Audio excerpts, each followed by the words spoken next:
right, let's take a break.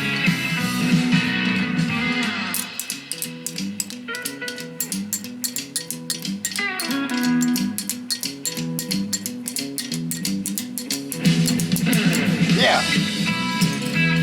Woo!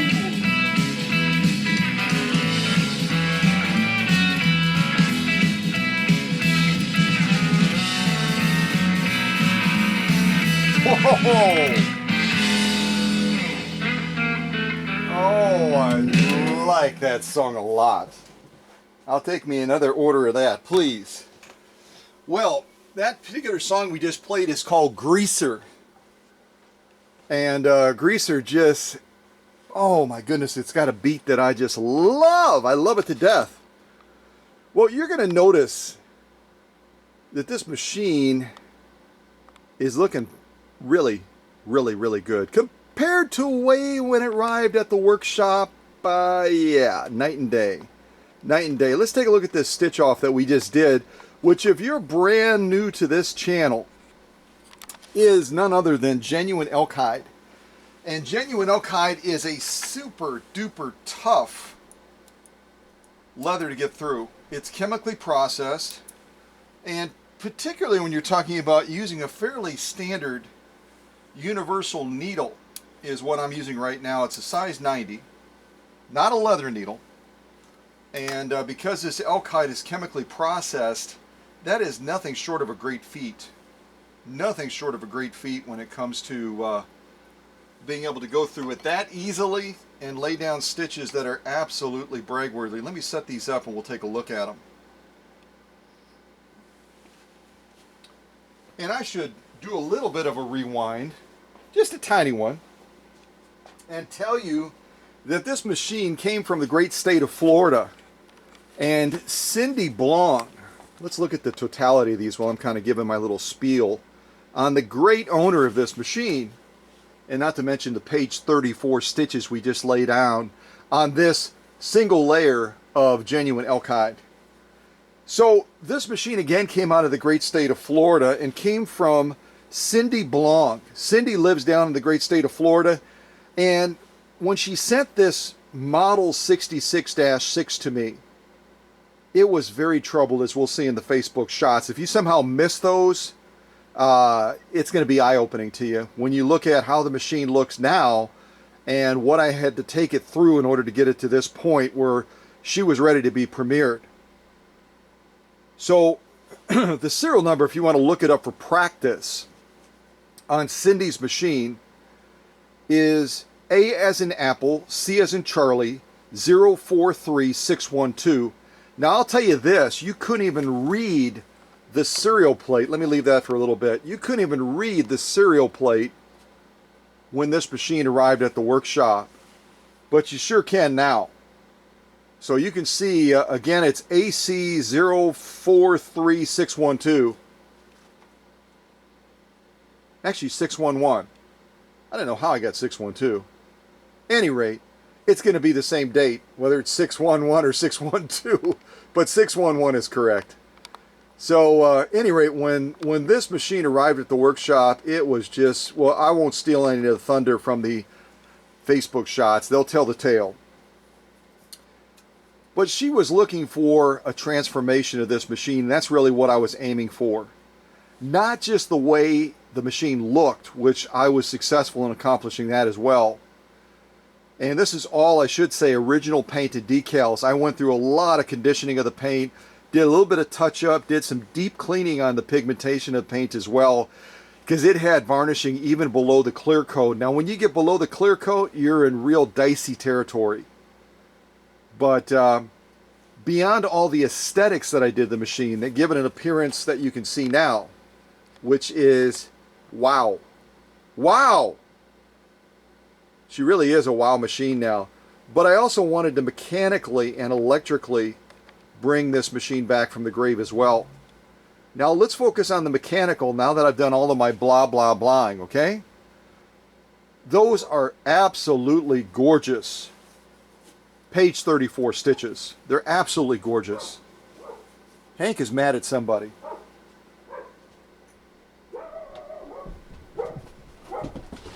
Presumably somebody delivering a package. And probably another machine. But let's zoom in on these stitches first of all and take a look at those. Yeah, I can hear FedEx driving away quickly. Folks, and again, we're talking about 4 to 5 ounces of chemically processed alkyd. You can see the thickness from the edge there.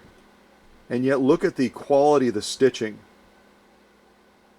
that Cindy's machine just laid down. The spacing, the formation, the integrity of the stitch is absolutely spot on.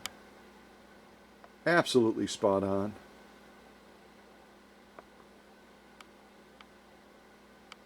Let's take a look at the lock stitch and see if we see anything different, anything dramatic with that lock stitch.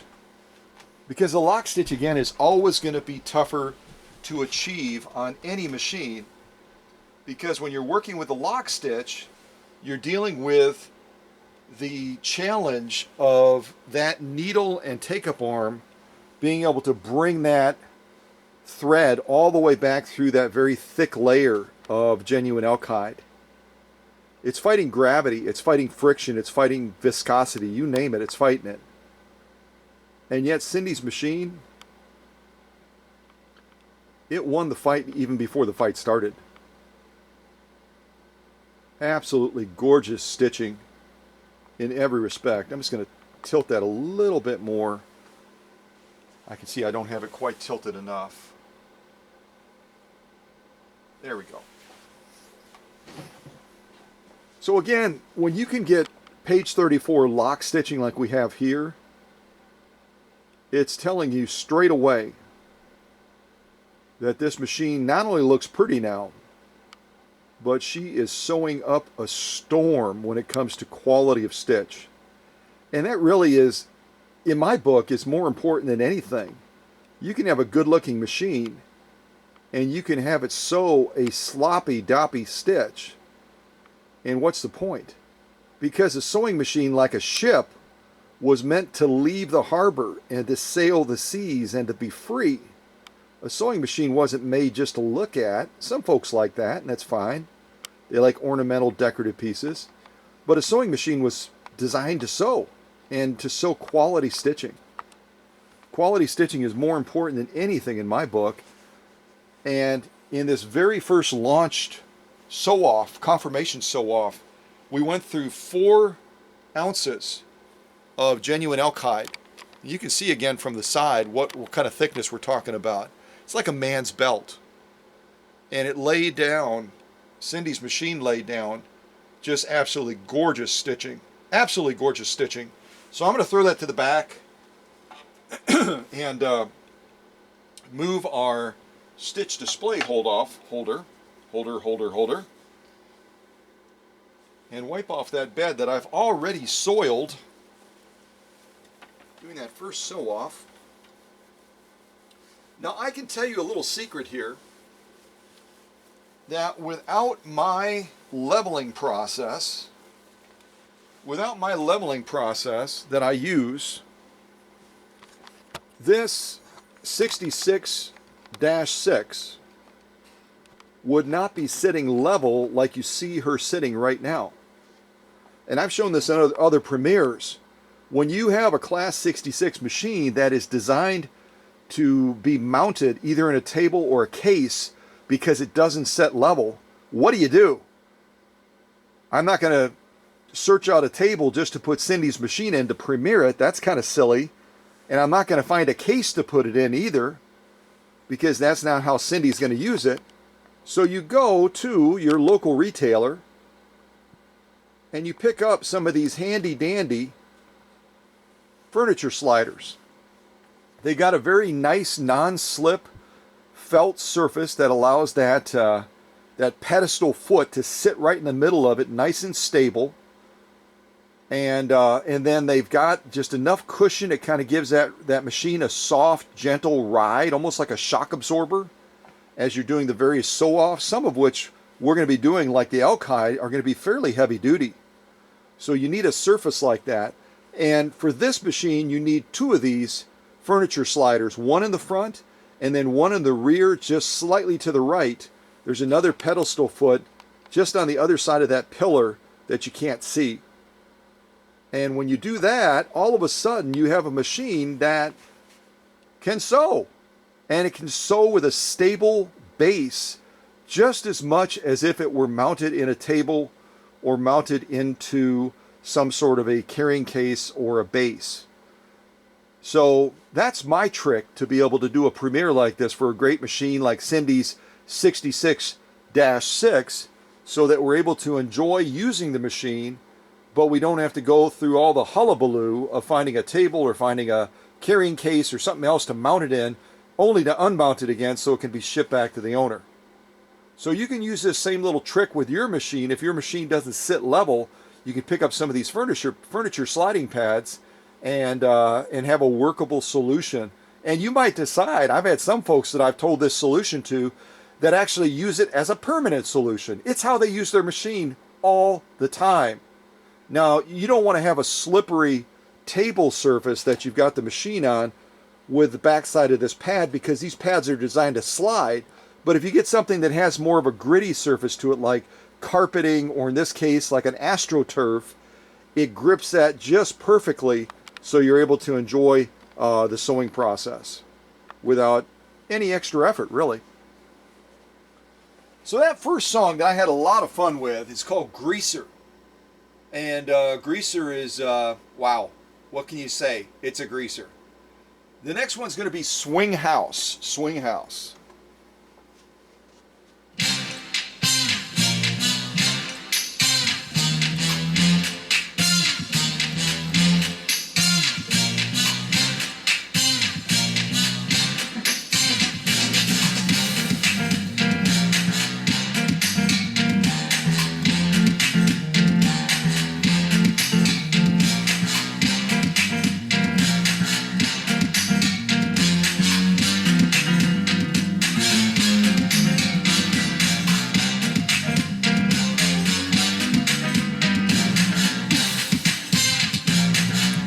Bit of a touch up there. I saw a little bit of dirt on there that had gotten on there. So, all right, let's jump into our next show off, which is going to be, I'm going right into this acrylic fiber. And acrylic fiber, again, is used to make awnings.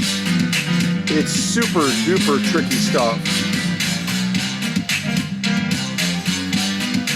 And you'll notice that I've also done a rechroming on the bobbin cover and also the feed dog cover as well. Turn this down a bit.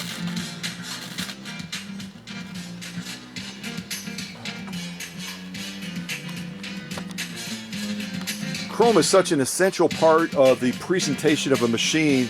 You can't hardly restore the beauty of a machine without having that chrome touch. You know what I mean? Yeah, that was a fun song too. I like that. So again, acrylic fiber. It's a man-made material used to make awnings. So you know straight away when a material is made like this, and when you cut it with a pair of scissors, it's crazy. It sounds like you're cutting sandpaper because of the composition and the way they make this stuff.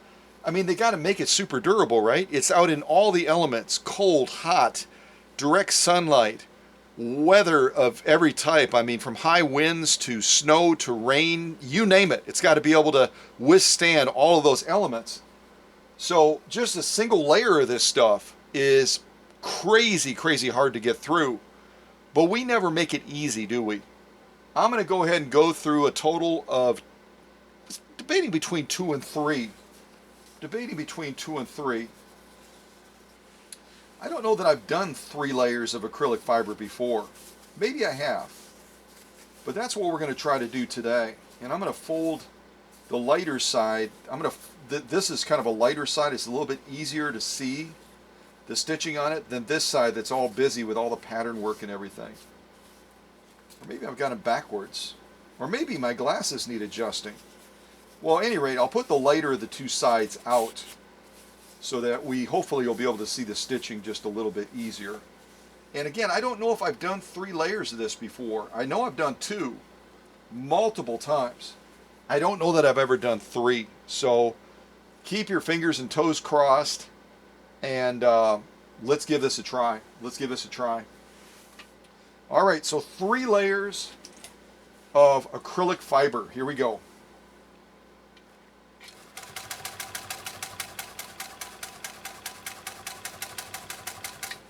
It makes me nervous, folks. I'm not going to lie to you.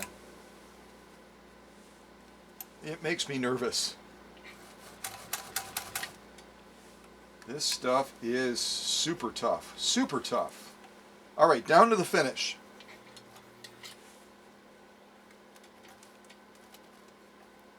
There we go.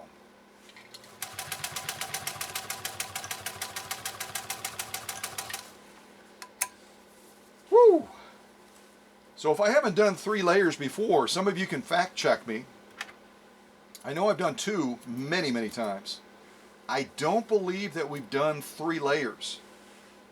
And I like doing first just to try to test that machine even more. And in one of the recent premieres, you would have seen me do 3 layers of bubblegum material, which is even crazier probably than 3 layers of acrylic fiber. But you know what? Crazy is fun, in my opinion anyway. And I'm seeing some really good looking stitching, but I can also see that I would need to tighten up that lock stitch a little bit by increasing our upper tension. As a matter of fact, we might make that adjustment and then buzz down the middle of this acrylic fiber. But again, I've never done 3 layers of acrylic fiber before to my knowledge. So it is it's a first. It's a one-off that I'll probably repeat again. But again, when you do these one-offs, you kind of learn the lesson. Certain materials, when you're dealing with acrylic fiber like this, which has such a tight weave on it, it's so incredibly durable stuff that you have to make certain adjustments to the tension in order to maintain stitch integrity. So first of all, totality of the stitching, which with a busy background material like this, it's kind of tough to see. So we're going to have to zoom in obviously closer to look at those stitches. But totality of the stitching, I would say, is quite good. Now we're going to kind of follow these across. And again, let me stop right here for a second, take my hand off the camera. Whenever you're dealing with multiple layers of any material, I've talked about this with commercial upholstery material. I've talked about it with commercial grade canvas in one of the recent premieres that I did. And now I'm going to talk about it as well with acrylic fiber. Acrylic fiber is super crazy hard to get through to begin with. A single layer of it is the equivalent of probably 4 or 5 layers of denim. Does that help kind of put it in perspective for you? So when you add 3 layers of this stuff, one on top of the other, and fold it like this, even with good feed dog movement and adequate presser foot pressure, you're going to have a little bit of a wiggle jiggle. So you'll see some stitching that looks like it might be a little bit pitched up or pitched down. That's as a result as that sewing process is occurring and you're dealing with multiple layers of material, and that material is a little bit slippery and it's pitching a little bit as it's feeding over the feed dogs. You're going to see a little bit of stitch, what appears to be stitch line misalignment. Stitch line misalignment. Why don't we just say stitch misalignment? But the reality is that's a feeding process issue, and oftentimes it also ties into tension as well, because the tension again is going to define that stitch and the appearance of the stitch. But as I go across, I'll go across nice and slow. What we're looking for is stitch integrity.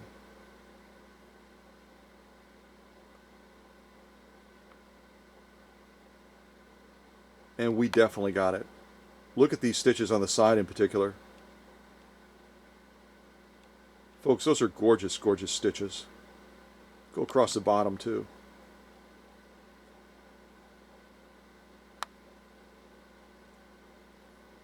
Again, this is awning making material, folks. Awning making material. So when I zoom in on those, you can really see that that top stitch is exactly as it should be. I'm going to definitely give it a page 34 rating, particularly since I've never tried 3 layers of acrylic fiber before used for making awnings. Now let's turn it over, and I think the little glimpse I got of the lock stitch is going to show that the upper tension was losing the battle a little bit to that bobbin case. Again, if you're brand new to this channel, if you're brand new to sewing, think of getting tension right on a machine, particularly when you're sewing incredibly impossible materials like this. Think of it like a tug of war. That upper tension unit, which is this right here. This upper tension unit is going to be pulling that thread up during the sewing process. The bobbin case down below, which we can't see because the material is there, the bobbin case down below in the raceway is going to be pulling that material down. So the upper tension pulls up, the bobbin case pulls down. So the bobbin case is going to define that top stitch, which looks bang on. It looks spot on. But I also noticed it almost looked a little bit too overemphasized, which means that that bobbin case was pulling down a little bit too hard, which means it took away from the upper tension that's defining that lock stitch. And I think we're going to see that now, where that lock stitch is not as poppy as it should be. What is the solution? The simplest solution is to increase the upper tension. So we would turn this up a little bit to overpower that bobbin case and define that lock stitch a little bit more. If we had the opposite occurring, where the lock stitch was a little bit overemphasized and we needed to give some of the victory back to the presentation of that top stitch, then we would back off this upper tension a little bit so that that bobbin case was able to pull down harder to define that top stitch better. Does that make sense? If that makes sense, then type it into the chat. You know, type in a smiley face, type in a thumbs up, type in got it, you know, whatever you want to put in there, just to indicate that that I've explained it adequately. So now, after all that blah blah blahing, let's look at what I believe is going to be an underserved lock stitch. Again, we're going through 3 layers of acrylic fiber. Incredibly tough sew off, and we didn't have quite enough pull up to give us a consistent presentation. Now there we've got some good stuff going on. But that's the way tension is. As you're going through the material is not absolutely identical as you're going across it, as far as the density and the piercing threshold will flux a little bit. So as we're going across this, I'm seeing signs and symptoms that the upper tension needs to be stronger. If we're going to be sewing acrylic fiber all day long, then we need a little bit more upper tension. Coming out looking at totality of the stitching, which is tough on this material. We have a near page 34, but once I sew this down again, I'll adjust that upper tension up a little bit. Once I sew down this again, I believe that we will be able to give this lock stitch down the middle of page 34. Let's give that a try. So I'm going to do this. I'm going to put on a little bit more music, and we're going to sew this material one more time, making a slight bump up on the upper tension, and then we'll see what impact we are able to bring.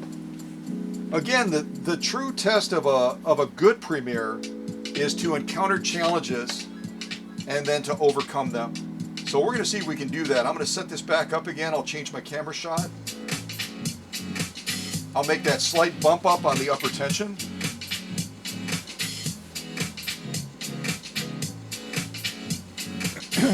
And then we'll see what we get.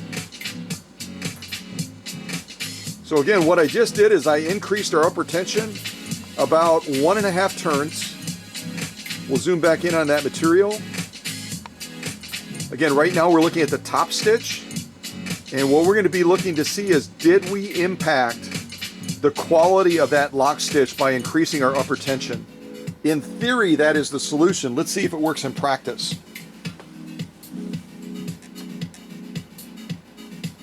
All right, here we go.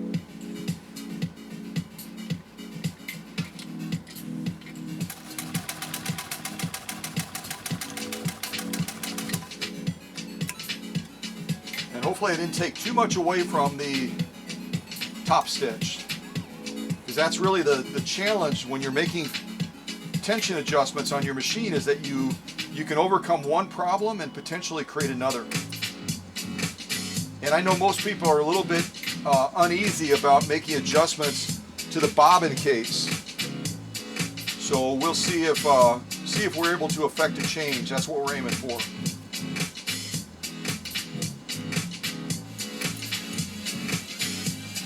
And it looks like we maintained a positive top stitch. I like that. Let's look at our top stitch first. Because again, our goal is to improve the lock stitch because the bobbin case was overpowering it.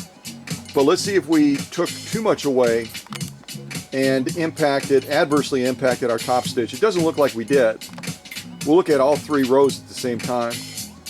And again, the middle row is the one we just did. I think all in all we did really well. I'm going to zoom in on it real close now.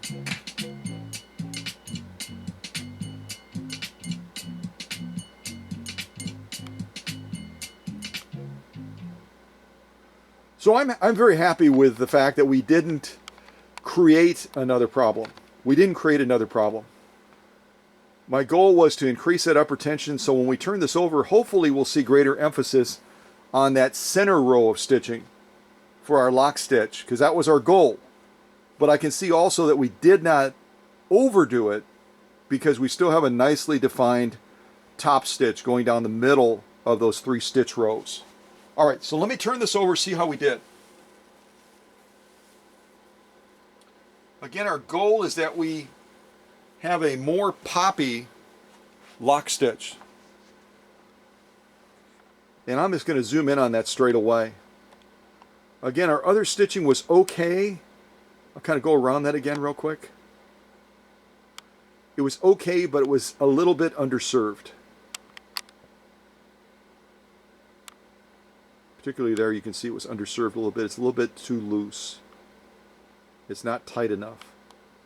So now let's see if we brought an impact. And again, all I did was just make a quick adjustment.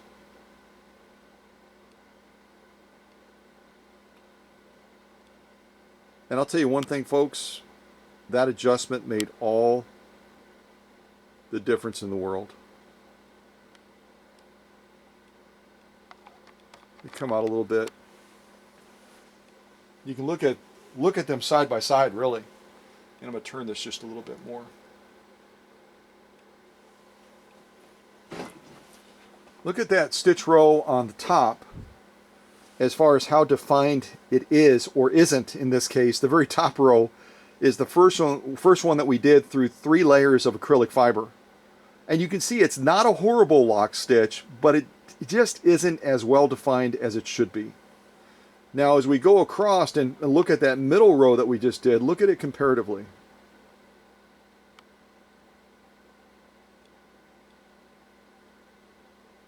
Can you see that? Particularly when you look at that middle row compared to that side panel of stitching right there. Again, nothing horrible about the stitching, but comparatively.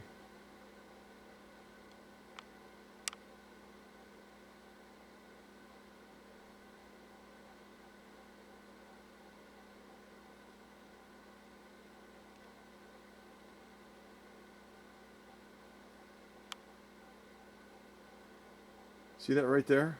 You can actually see the lock, or the knot, if you will, on that side panel.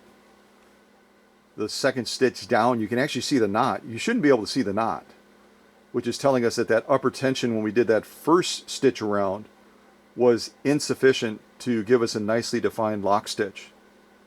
Now when we go down this middle row one last time, you're not going to see any knot, because that upper tension is pulling back up. And I may have turned it a little bit too far almost.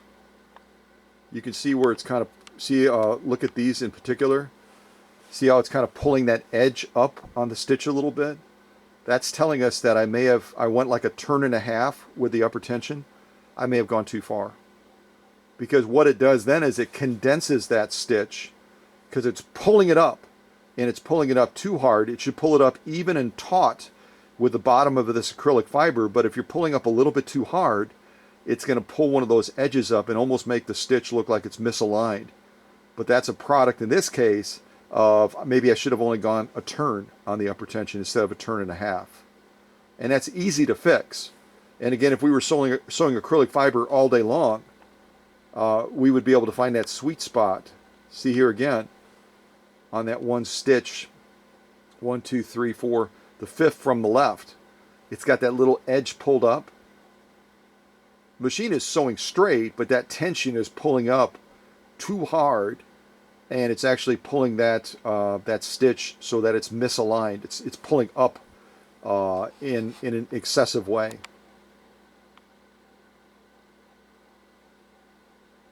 So we solved the problem, and I am going to give it a page 34 because our goal was to define that stitch so that it didn't look like these that are kind of limpy-dimpy, and where in some cases you can actually see the knot, where the knot should be placed perfectly in the middle of those 3 layers of acrylic fiber, and here you can see the knot almost getting ready to come out the bottom of the material. So again, that bobbin case is flexing its muscles and pulling down really hard. And that upper tension is going, I'm doing the best I can, man. I'm doing the best I can. And so we then said, okay. So then we gave a little bit of a steroid boost to that upper tension. And we said, we don't want to see those knots on the bottom of the material. Those knots need to be in the middle of those 3 layers of acrylic fiber. And this is the impact that we brought right here. But I think, again, I may have turned it a little bit too far. Right there, we've got some really gorgeous page 34s. And apart from maybe giving a little bit too much upper tension, we did a bang-up job. So again, it's an imperfect science where we're trying to work towards perfection of stitch. And that's, again, if you're brand new to this channel, that's what page 34 means. When I or one of my colleagues, one of my fellow student teachers, make a reference to a stitch being page 34, we're saying it's a near perfect stitch. I don't think there's anything that would define a stitch as absolutely perfect. You know, it's flawless. It can't be any better. That defeats the purpose of the whole philosophy of this workshop. The philosophy of this workshop is kanai. Now, any of you real astute students that want to type into the chat, what does kanai mean? C-A-N-I. What does kanai mean? And that will tell you straight away that we can never ever have what we could argue is the perfect stitch, because then what's the point in having any more classes? We can't improve on perfection, right? But we can definitely improve on near perfection. So that's what page 34 means, is it means a near perfect stitch. It's what we're aiming for every single time. And when we did that outer row around, we were getting close to page 34, but we were not near perfect. When we did that last row down the middle, other than maybe going a little bit too high on the upper tension, we achieved a near perfect stitch. So middle row, page 34, outer row, near page 34, but not quite. But again, in my defense, I don't believe we've ever sewn 3 layers of acrylic fiber before. We always go with 2. So I kind of pushed this a little bit harder this time because I have a lot of confidence in Cindy Blong's model 66-6. Had a little bit of a brain freeze there for a second. And if I didn't say it yet, I think I did. Yeah, I did. I already gave you the serial number on the machine, and we already talked about looking up the date. I don't know if anyone did that, but if you didn't, the date on this machine is February 1st, 1928. So you can do the math if you want to, just for fun and get an A in the class for the day. Type in the chat, if this machine was born in 1928 and this is 2021, how old is Cindy Blong's machine? And then let me change my camera shot and see if you believe that it's even possible. Okay? Because I'll tell you one thing, once you do the math, you're going to be hard-pressed to believe that this machine is as old as it is. Particularly when you look at some of the Facebook shots and you see how the machine looked before. Wow. I'm going to do the math myself because I didn't do it yet. So 2021 minus 1928. So if you did the math, you already typed it in the chat, you get an A in the class for the day. If you didn't, then this is the answer. That was the answer, and I just cleared it. At any rate, it said 93 years old. 93 years old. So in another 7 years, in less than a decade, this machine is going to be a centennial machine from an age standpoint, and people are going to find it absolutely hard to believe. Because again, this is original paint. These are original decals. I didn't do a repaint on this. I didn't do any re-clear coating. You know, this is what the machine is. In its original paint, its original decals. Now, a lot of work went into getting it to this point, but the point is that it's not a repaint, and it looks this fabulous, this crazy fabulous. So Cindy's going to have a lot of fun showing this machine off down in Florida, because folks are going to find it hard to believe, especially as the years pass, 7 years from now, and she says, oh yeah, by the way, my machine is 100 years old at that point. They're going to be like, no way. Yes way. Yes way. So at any rate, spend a lot of time on this acrylic fiber because it's one of the tougher sew-offs that we're going to do in this premiere today. I'm going to throw it to the back as a page 34 and near page 34 example of sew-offs. And again, my whole goal during premieres like this is to do confirmation sew-offs, not window dressing sew-offs like some people will do. Well, they'll make it look like, wow, that's really impressive. And then when you analyze it, you're like, well, that's not really anything that great. But I'll tell you one thing, the materials I'm using really do push the machine to the point of, wow, because these sew-offs are tough. And why shouldn't they be? The whole idea of a premiere is to show off the machine, to let the machine do its strut after it's gone through a very lengthy process of restoration. And I want to make it as real as possible and as challenging as possible. Let's see. Let's take a walk through the park. That's the next one. Walk through the park. It kind of feels like we're walking through Central Park in New York, doesn't it? Turn this up a little bit while I'm getting a drink. And if you want to get a drink too, but you haven't been doing all the talking like I have been.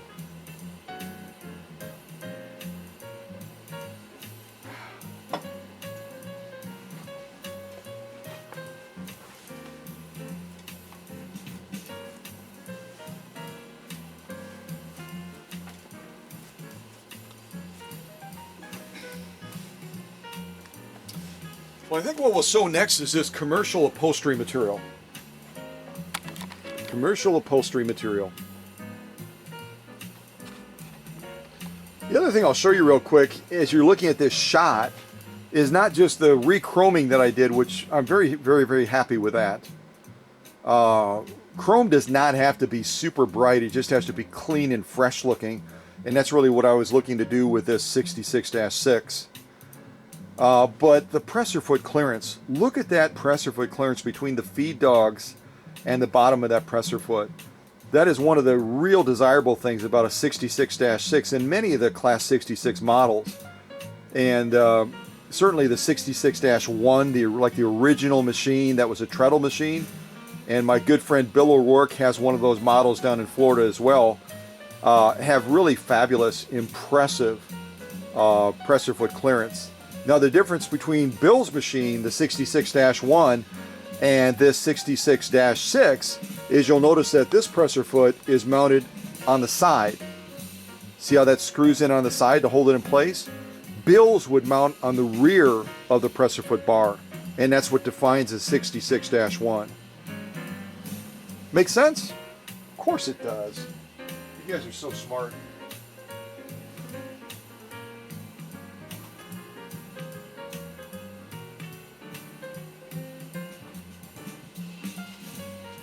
Sorry, I'm stealing another quick little drink. All right, let's do our next sew-off, which again is going to be commercial grade upholstery material.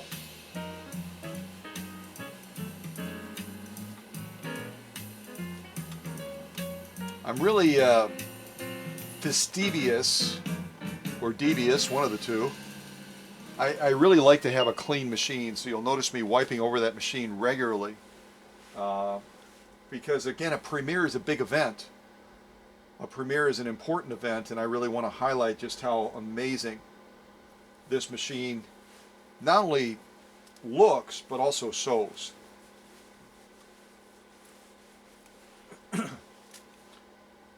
Well, that walk through the park was a fun one, wasn't it? I like that one a lot. Okay, so commercial upholstery material. It's almost a duh when you talk about this stuff being durable, because anything commercial grade is designed for durability, high traffic. And just a single layer of this, if you look at it from the side, a single layer of this stuff is kind of like acrylic fiber almost. Not quite that level, but it's close. Nothing super lightweight about this stuff, even with a single layer, but we're going to step it way up like we usually do. Because again, a premiere is a fun opportunity to showcase a machine. So I'm going to fold it in half and get us up to 2 layers. Then I'm going to fold it in the middle, get us up to 4 layers, and then fold it one more time and get us all the way up to 6 layers of commercial grade material. It is not easy, folks. It is not easy at all. Let me kind of push those together even you can see it that way. But I like testing machines in a real way, in a significant way during premieres, and that's what we're going to do. And you notice as well, because of that incredible presser foot clearance that Cindy Blong's machine has, I'm not using anything in the way of a hyperextension, which, by the way, the 66-6 doesn't have it anyway. So thankfully you got a lot of presser foot clearance without a hyperextension, because you ain't got any hyperextension. I know that's not proper English, but it's kind of fun to say. If you've never been a rebel and just said it before, go ahead and say it. It ain't got any. Yeah, it's kind of fun. So let's do this now. And actually on this one, I think I'm just going to go down the middle of it. So we have a lot more sew-offs that I want to try to get done. Plus we have a fair amount of time we're going to spend looking at Facebook progress shots. And I hope those of you that attend these premieres realize how important seeing these progress shots are on Facebook, especially if you're not a Facebooker, because it tells the tale of how did the machine get to this point, to look the way that it is, to sew the way that it is. It's all about those progress steps that I took the machine through. So I hope you see that as interesting and important as what we're doing right now under the needle. Because we wouldn't have any under the needle if we hadn't gone through all those progress steps that I've taken Cindy's 66-6 through. That's a lot of blah, blah, blah. Okay, so let's do this now. Let's try to go down these 6 layers of commercial upholstery material and see how this 66-6 does. Again, the 66 series machines are belt driven. They don't have the benefit of positive traction direct drive like a lot of the Singer models do. I mean, you've got the potential of bad launch, bad initial piercing ability of the machine, because that belt can slip. Now, I take a lot of precautions to guard against that, but still, the engineering of the machine has that potential. So when we look at launching into 6 layers of commercial upholstery material, I hope you realize how difficult of a task that is. All right, here we go. 6 layers of commercial upholstery material. And this needle has already done a lot of sewing, so keep your fingers and toes crossed. Here we go.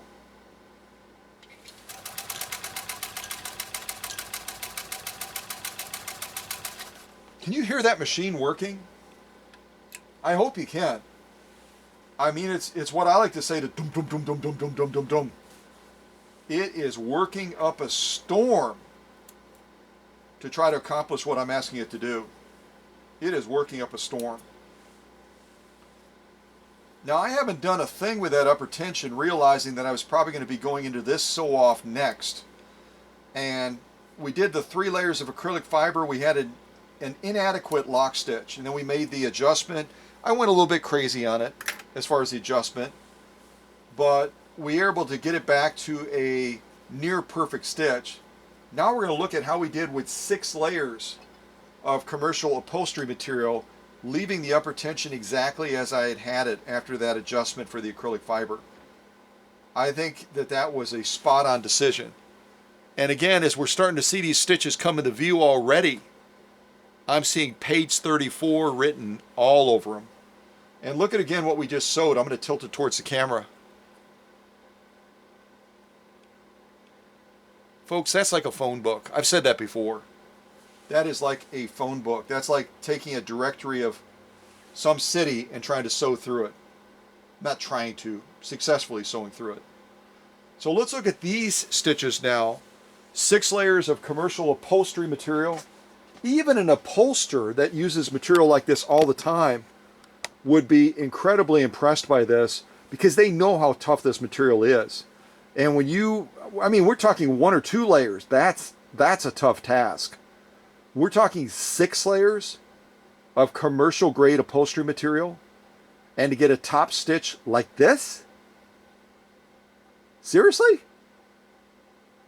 That is brag-worthy. That is absolutely brag-worthy. I got to put on something fun just to get excited about how well Cindy's machine is doing. How amazingly well it's doing. Let's do greaser again. Greaser is a fun one. I like that. All right, let me go from side to side so you can look at this stitching.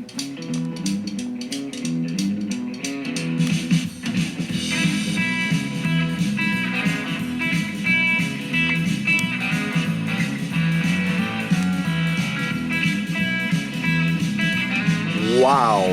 Wow!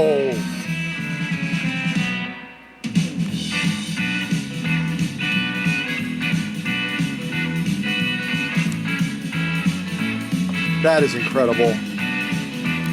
Totality of the stitching. Absolutely amazing. Absolutely amazing! Holy mackerel! Now let's look at the lock stitch. If I can get this to cooperate. There's our lock stitch. I'm not over there to use the drum, so I'm gonna snap my fingers. Ha ha!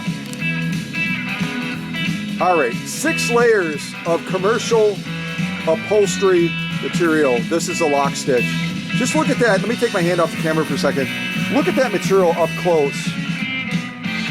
You want to know how tough that stuff is to get through? Just look at it.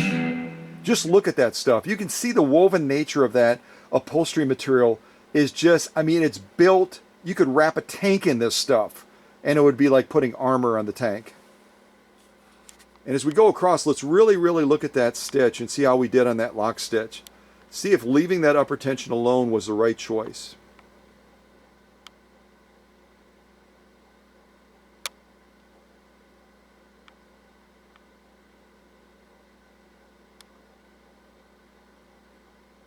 That was definitely the right choice. Look at that stitching. Page 34. Page 34. I'm trying to contain myself so I don't jiggle the camera as much. Folks, those are absolutely textbook perfect stitches for a lock stitch. Absolutely textbook perfect. Near perfect. Let me revise that statement. Near perfect. Again, Kanai means constant and never-ending improvement. So I'm saying near perfect stitches, even though they are textbook perfect. I'm saying near perfect so that we don't sit back and say, "Oh, we've reached our pinnacle. We can't get any better." That's what I say to that. The workshop is all about constant and never-ending improvement. Whether it's the appearance of the machine, the engineering of the machine, the mechanical nature of the machine, the electrical side of the machine, which all of the things I just named, this machine needed that. It definitely did. It needed electrical work, significant electrical work, particularly since, and I haven't even shown you this yet, particularly since this machine is set up to have a dual function as far as operating. Now, if I look at the machine, if you look at the machine like this, Yes, you can do it. Go ahead and just do it. Yes, it's a gorgeous machine. Again, only about 7 years away from being a centennial machine. And right now it's being powered by a pretty standard foot control. Let me kind of aim way down there. So this is going to be a Mercury style foot control that is rated at about 1.3 amps. Again, you always want your foot controller to have a greater amperage tolerance than your motor. In other words, the foot controller should be rated higher than the motor. So if you've got a 1 amp motor, that foot controller needs to be 1.2 or better. If you've got a motor that's rated at 1.2, then you need to have a foot controller that's rated like at 1.5 or better. Make sense? So we're controlling it with this foot controller, but I also have it wired to run with this knee controller.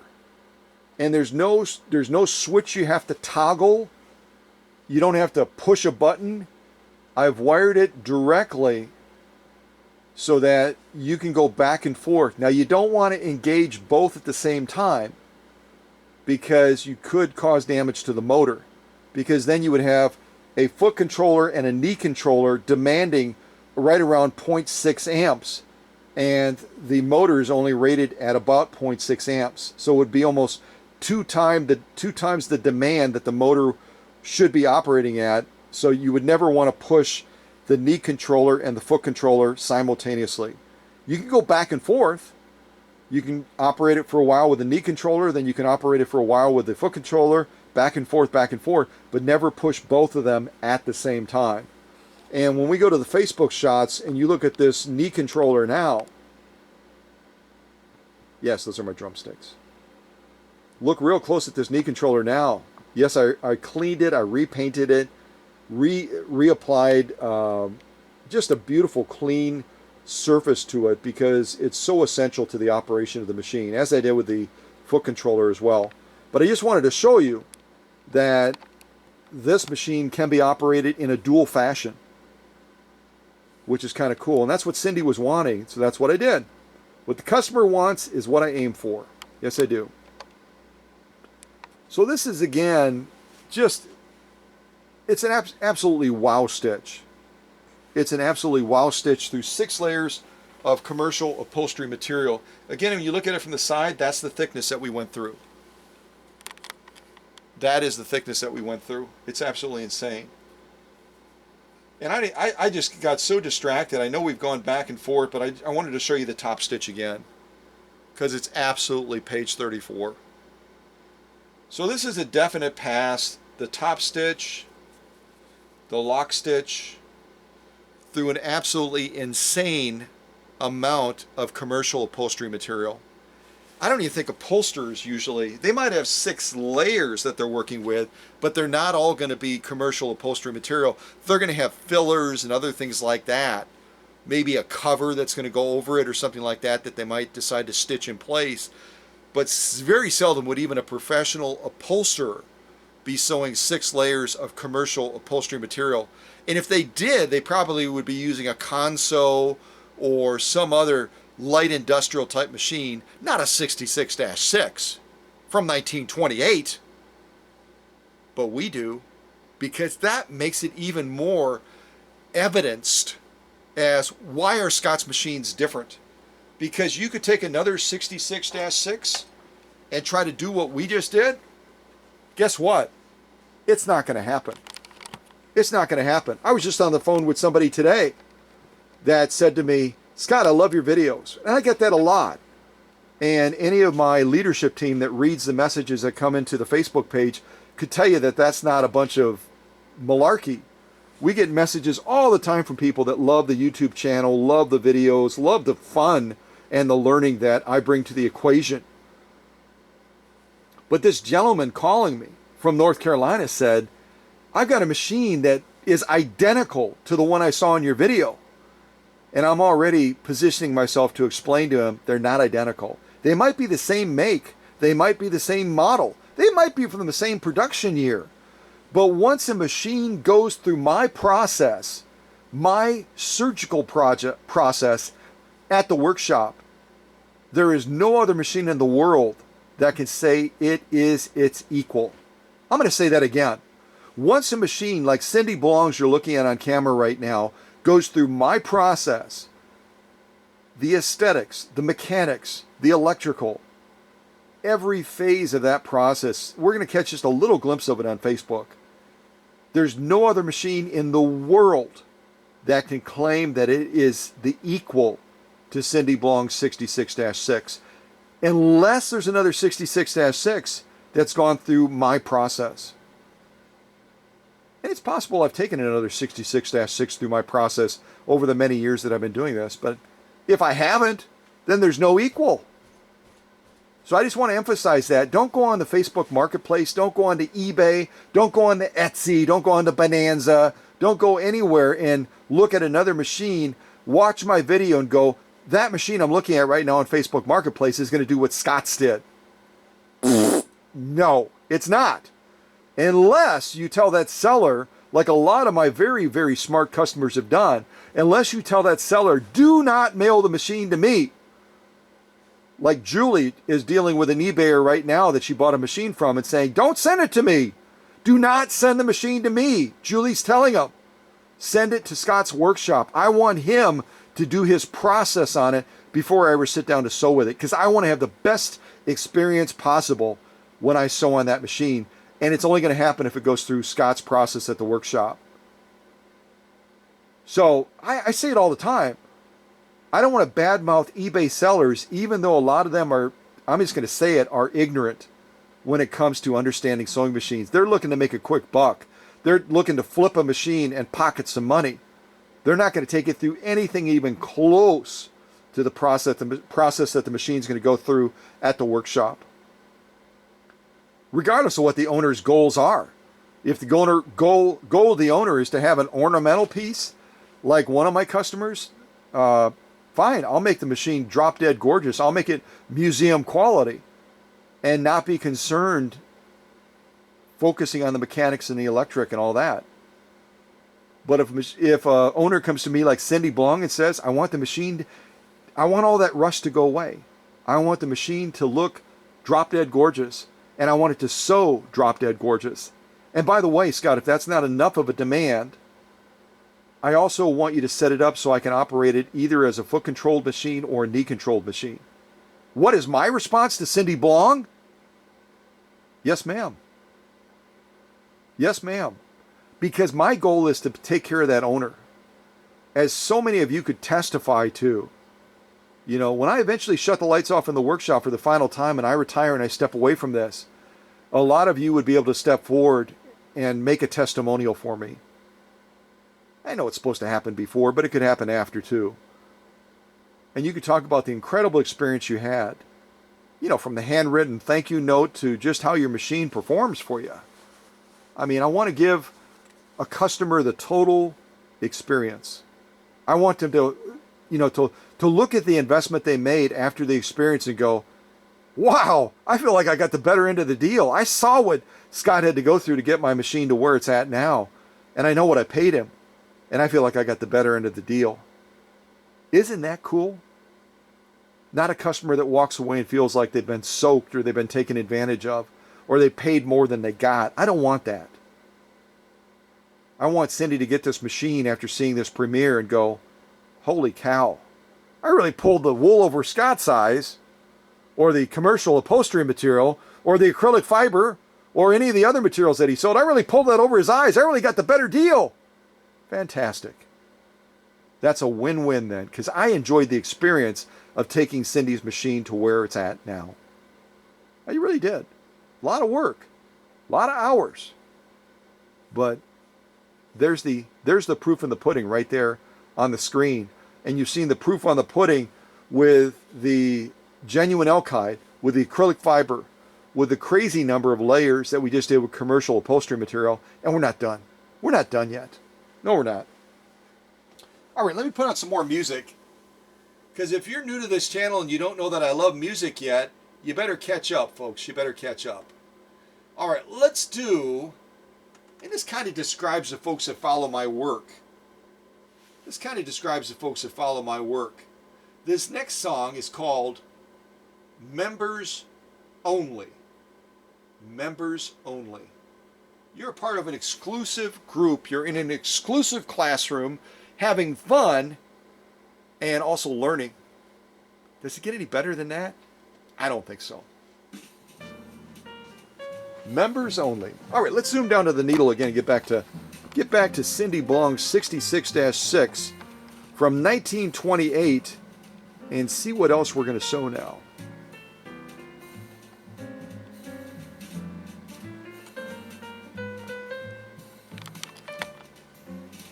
I'm going to get another quick little drink.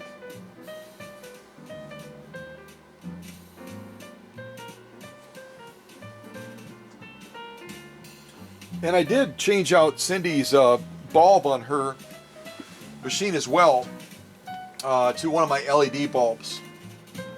You can see that's with the light off and on. I really have become a fan of the LEDs, and there's different types of LEDs. Many of you know this if you have any knowledge of lighting technology in that. There are different types of LEDs. There are super bright ones, almost glaring bright, and then there's soft ones. I think they call it a soft white look or something like that. Those are the ones that I get so that it does a great job of lighting up the bed and the needle, but it doesn't hurt your eyes. Because some LEDs, let's just face it, you can walk into a place that has certain types of LEDs and you walk out of there with a headache. And I just took care of you may have seen some of the posts on Facebook, a Husqvarna 2000. It was kind of the machine coming back to the workshop after being away for a year and a half, and I had to address some things for the customer. And she's about 80, 86, 87. And when I told her that I put an LED bulb in, her, you know, she's from an era where gratitude is the core principle of everything. So she thanked me, but she said, it's not one of those real bright ones, is it? That hurt my eyes? I said, no ma'am, no, you're gonna love this one. And she contacted me afterwards and said, I love it. I didn't realize how much I was struggling with the lack of light from the old bulb. Plus, the top of the machine doesn't get hot anymore. She was like, this is fabulous. So I've become a big fan of the right type of LED bulbs for sewing machines. Okay, commercial canvas. This is the kind of stuff you could make sails out of. You literally could. And I've compared this stuff as far as piercing threshold and durability to my US Army grade canvas that I used on this channel forever. And I still have some of it. I've just really been enjoying this stuff because it's even tougher for a machine to get through. And we're not going to sew just 2 layers of it like you're looking at right now. We're going to go through 6 layers of it like we just did with that commercial upholstery material. All right, you ready? And the way I've got this cut, we're not going to have a super long run. Let me see if I can fold this in some other way to give us a little bit more of a run, but I don't know if I can. Yeah, I could fold it like this and give us a better run. Let's do that. So this is 2 layers, that's 4 layers, and then finally 6 layers. I almost feel like I'm an origamiist, if that's a real thing sometimes, trying to fold material on camera. So there you can see what 6 layers of commercial canvas looks like. You sort of can. Let me do it like this. Again, just a little bit of crazy, folks. And again, like the last one with the upholstery material, I'm just going to buzz right down the middle of this. So I haven't made any change to our tension. Our tension is the same after we adjusted it up, our upper tension up for the acrylic fiber. We successfully sewed the 6 layers of commercial upholstery material. So I'm not going to do anything to the upper tension. And hopefully we get a great outcome with this as well. Canvas is equally tough to pierce through, but I think we'll be okay. I don't think we're going to be taking away from either stitch row on the top or the bottom. We should have a good balance. All right, let me get my take-up arm at the highest position. And if you're real new to sewing, I don't want to insult anyone's intelligence, but I talk to people all the time on the phone and through Messenger, through email and otherwise. That's crazy. Look at that, folks. That's what we're getting ready to sew. I don't want to insult anyone's intelligence, but this right here, this little doodad right here that you thread through, that is the take-up arm. I bet other people, when I use that language, that terminology, they will look like a deer in the headlights. And I'll say, do you know what the take-up arm is? No, I really don't. I'll say it's that thing that goes up and down on the front of the machine while you're sewing. Oh, that's the take-up arm? Yeah, that's the take-up arm. So between the take-up arm and the take-up spring, that is right on the top of that upper tension, that is going to be a significant, those two things are going to be a significant factor in giving us a great lock stitch. Okay? So let me go back down to the presser foot and the material that we're about to sew, which again is 6 layers of commercial canvas. Canvas always makes me a little bit more nervous than even upholstery materials, so especially when we've been working this needle super hard. So keep your fingers and toes crossed. We'll see if we can buzz down this, and hopefully our tension is exactly as it should be, because we're sewing some real heavy stuff here. All right, here we go. 6 layers of commercial canvas.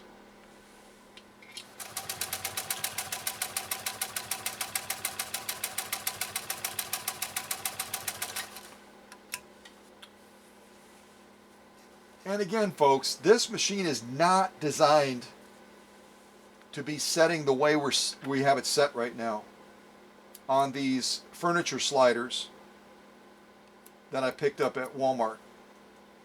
And yet you can see we're able to do some crazy heavy sew-offs without having any wiggle jiggle, without having any significant vibration to the machine at all.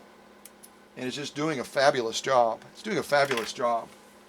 Now let's see how it did as far as a stitch standpoint. So again, this is what we just sewed off.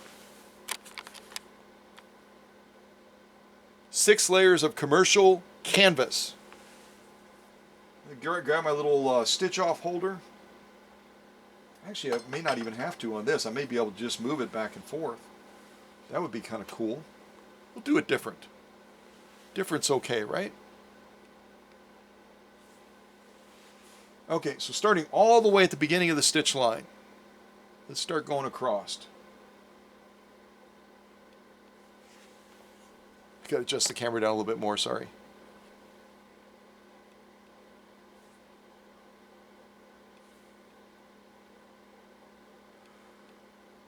Folks, I don't know what you're seeing. I'm seeing page 34 all over the place.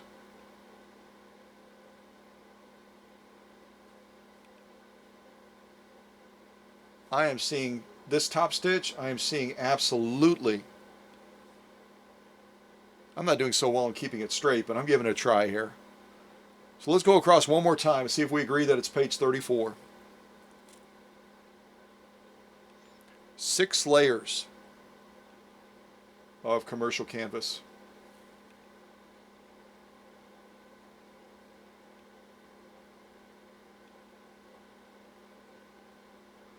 Folks, I'm going to give that a page 34. If you agree, type page 34 into the chat, would you? And I'm just going to flip it like this, flip it up, and then we're going to be looking at that lock stitch. I'm going to go all the way to the end here, and we'll start coming across so you can see this lock stitch.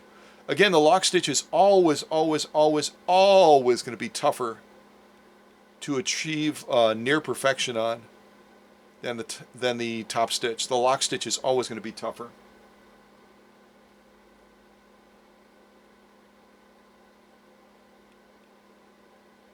If I go a little bit crooked or something like that, I'm looking over my shoulder as I'm moving this across in front of the camera shot. This again is our lock stitch through 6 layers of commercial grade canvas.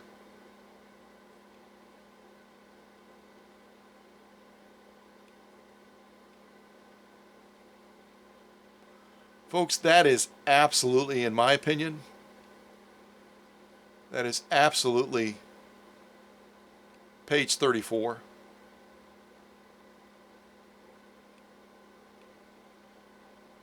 Absolutely page 34. And again, look at what we sewed through.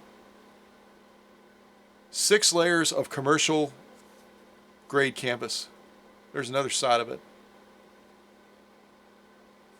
I'm going to throw that to the back as a definite pass. I'm very, very pleased with that. Canvas, again, is a real tricky, tough material to sew successfully, and Cindy Blong's 1928 Singer 66-6, it just got it done with no difficulty at all. And again, we're talking about a belt-driven machine.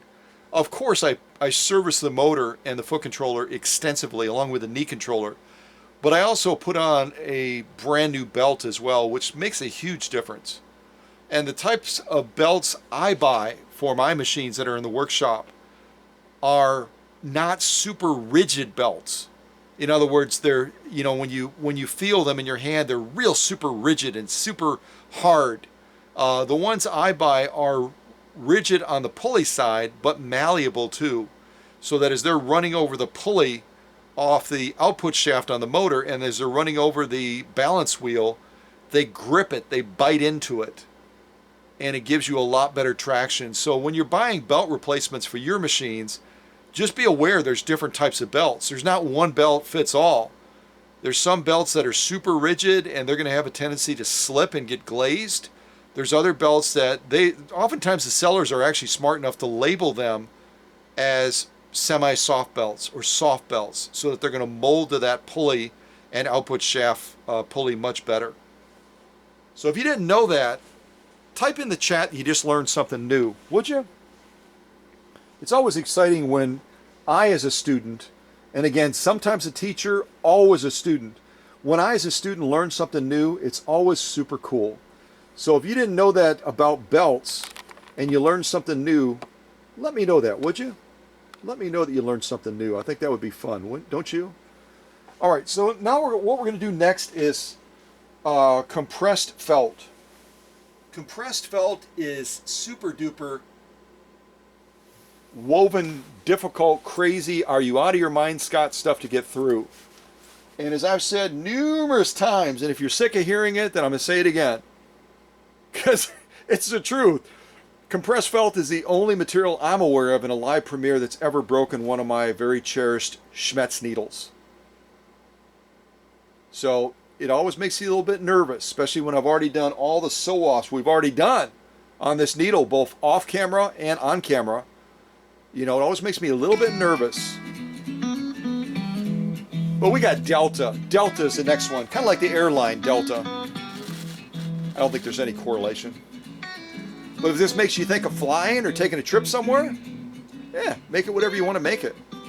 Yeah, I can see this being we're going on a flight somewhere, exciting, exotic, like New Jersey. Yeah. Yeah, you never know.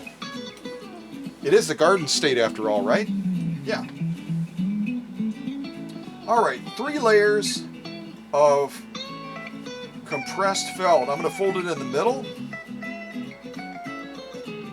See which one gives me a little bit longer. They're going to be about equal, I think. All right, 3 layers of compressed felt. That's what that looks like right there.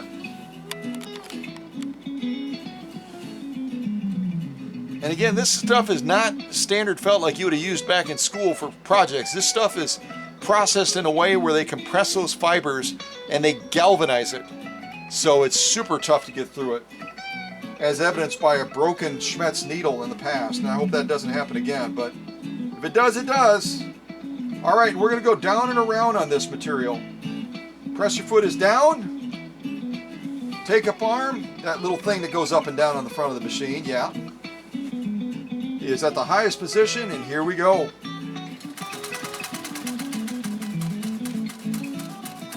Notice me kind of slow down a little bit, like, wait a second. I don't want to break a needle. No, no.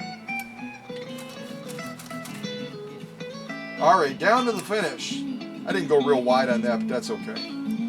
Down to the finish with 3 layers of compressed felt. Here we go.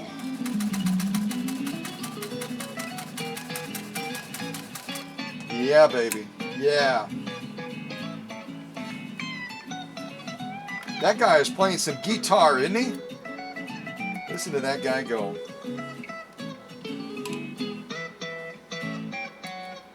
Ooh, doggy.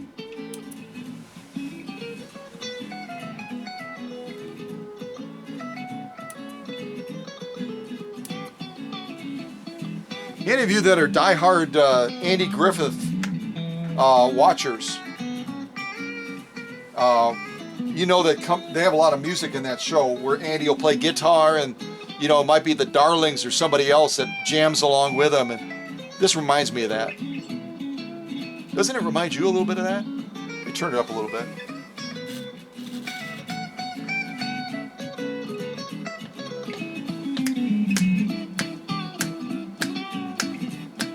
All right, let me give my sew-off holder. I think it'll be easier with this material.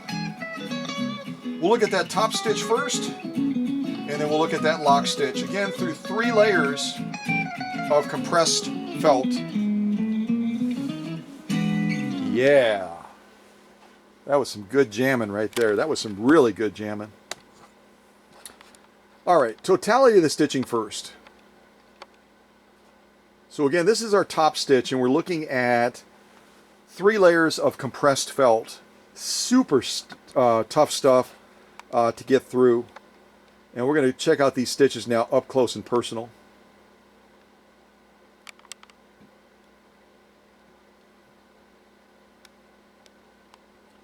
Well, I don't know about y'all, but I'll tell you one thing. I am leaning towards page 34 right about now. I am leaning towards page 34 right about now. Let me come out a little bit. We'll look at the whole shebang.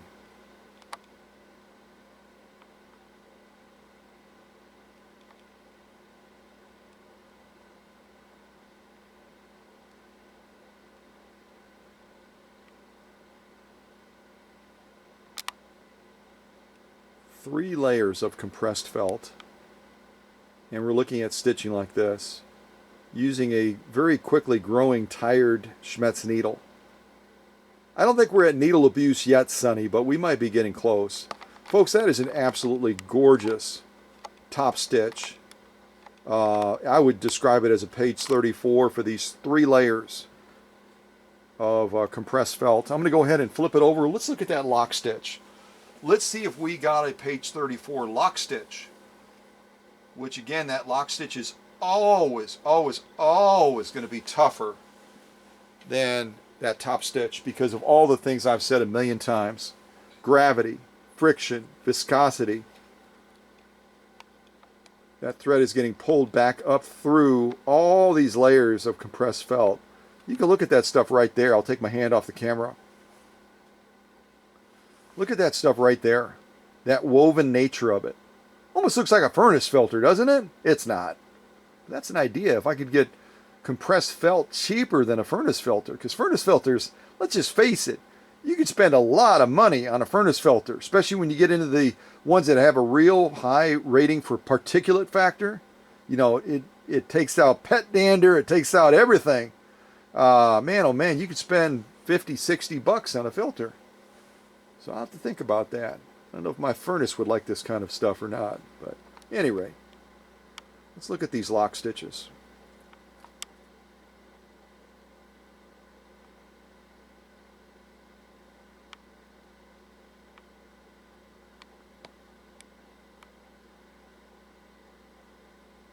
Folks, I am leaning the same direction on this.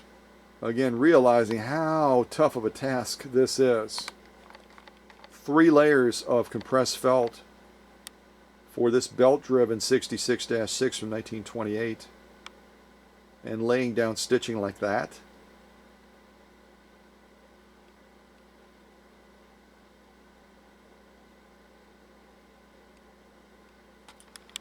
Very impressive. Totality of the stitching. And again, I'm seeing a lock stitch that's probably for this particular conformation sew-off. This lock stitch, I mean, it's just bang on, but it's also maybe almost a little bit too flashy. It's a little bit overemphasized, which means if we were sewing a ton of this compressed felt, we might have to just back off that upper tension just slightly. But I don't think we really, as a result of that, I don't think we really lost anything on the top stitch. I just flipped it back to the top stitch. You look at that top stitch, we've got an equally beautiful top stitch. But I'm a lot closer to the material than you are viewing it on this live premiere. And I would probably just tweak that upper tension back just a little bit if I were sewing a bunch of this stuff. But that is definitely a pass, and definitely meets my mark of page 34. So I'm going to throw that to the back. Let me show you what we've already sewn off on this live premiere. Trying to grab it behind the machine there. Already during this live premiere, and I did a lot more off camera too. This is what we've done already in this live premiere. And this is why people love the workshop. Because there's nowhere else that I'm aware of in the world where when a person is finishing the work on a machine for a customer, they're going to go to this extent of testing it through a diverse field of materials of different thicknesses to show just how ready that machine is to get the job done. See what I'm saying? There you can really see that alkyd, that top alkyd piece on right underneath my thumb. You can really see the thickness there. And we're not even done yet, folks. That's our sew-off sandwich. So far. So far. And I think that would be S-E-W, but it's probably S-O. I try to make everything S-E-W in the workshop. So again, let me come out on the shot a little bit on Cindy's very, very beautiful 66-6. I don't know how much more sewing we're going to do, but I did pick up some quilters type material, like a fat quarter style stuff, because Paula Noel, my dear friend out of Florida, has asked a couple of times if I'd be willing to try to do that. She even offered to mail me some material, which I thought that was just incredibly sweet of her to do that. But I picked up some cotton type material. It's actually 100% cotton. It's something that a quilter would use. And then I've got a little bit of a stiffener in between the two layers. And we're going to try stitching that as well. Although I'll be honest with you, we're going to really be hard pressed to zoom in on it and see the stitching because it's a white material with off-white thread. So we'll see.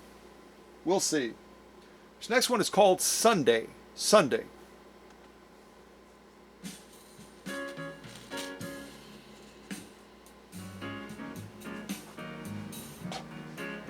Yeah, that feels like Sunday, doesn't it? That definitely feels like Sunday. All right, let's zoom in on the needle and we'll try to sew some of this 100% cotton quilters type material. And again, I couldn't find a color other than white. So with the color thread that I'm using, which is an upholstery thread, I didn't mention that. The setup that I have on Cindy's machine today is using the upholstery style thread that you've seen me use before in other premieres. Matter of fact, I may be able to give you a glimpse of it right here. It's a Coates and Clark upholstery material, a thread, and it's I mean it's super hard stuff. You can look at it right there. It's like rope. I'm sewing with rope, basically. I'm sewing with rope. And then as far as a needle, where in God's green earth am I there? As far as a needle, I've got a Schmetz size 90 in the machine today. So a Schmetz size 90, and I'm using about size 89 upholstery thread. Why do I love upholstery thread? Because of the texture and the depth of the stitching that it gives you. It just gives you a totally different look and feeling than using a lighter standard type Coates and Clark or the quilting thread that I get from Joann Fabrics. So that's why I've been using a lot of it. I love the way it looks and feels. All right, so let's go to this cotton material now that I'm sewing at the request of my friend Paula Noel from Florida. Unfortunately, this material is kind of molting a little bit, so I'm going to shake it over the garbage can real quick. Hold on. All right. So again, this is 100% cotton. 100% cotton material.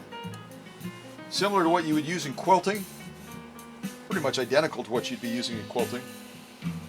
And I'm not going to do a lot of down and around. I might kind of go down and kind of work my way around the edge and just finish this off. I almost feel like I cut this kind of big, didn't I? I really did. Ugh. Okay, well, I'll just go with it. I'll just go with it. Cindy, I'm going to sew around the edge, and then you can goof around in the middle a little bit when you get your 66-6 back in Florida.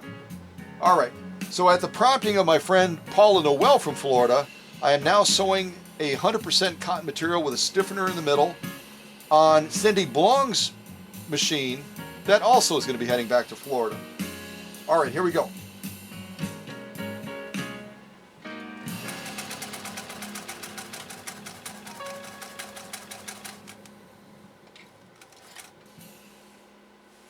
Rotate that needle down, make our turn, we'll kind of go around the edge a little bit. And because this upholstery thread is a little bit of an off-white, we're able to see it better than I thought we would be able to see it on the material, so that's good. That's good.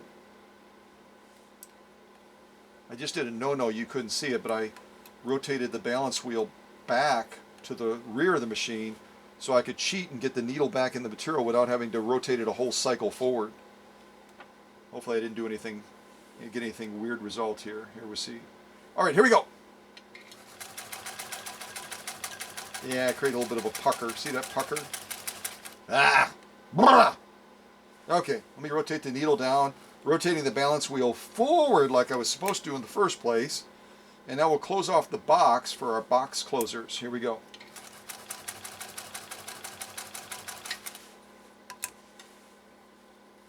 All right. Yeah, this stitching will be easier to see than I thought. I was a little bit concerned about that, but it looks like we'll be in great shape. So,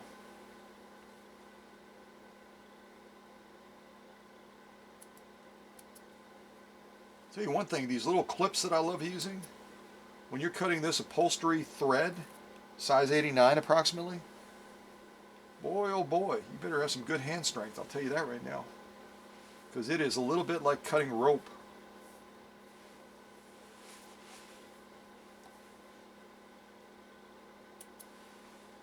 All right, so let's see here.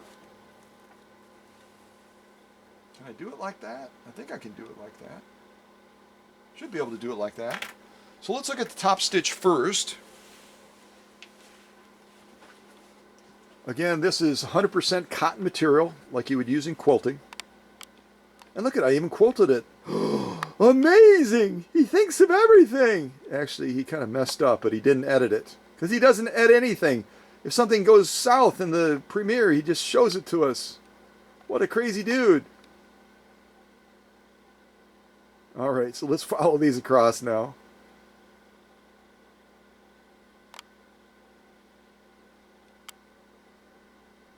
Beautiful stitching.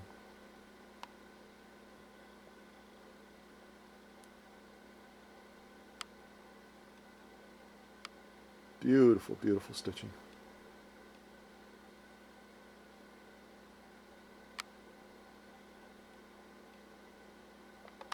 All right, the totality of stitching. It's a big enough piece I have to kind of come out a little country mile, don't I? Always makes you wonder about that saying, doesn't it? Is a country mile different than a city mile? I know the terrain is different, but at any rate, I won't give that a lot of thought. At any rate, we're out a country mile right now to see the totality of stitching. Turning this around, we're going to look at the lock stitch now.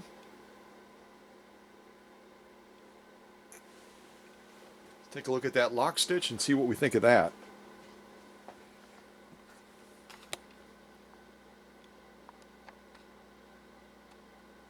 Folks, that is some beautiful stitching. Don't you agree? And again, this is upholstery thread that we're using.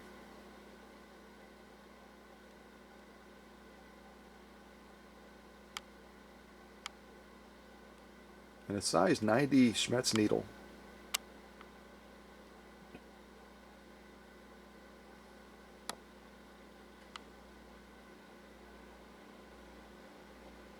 Absolutely spectacular.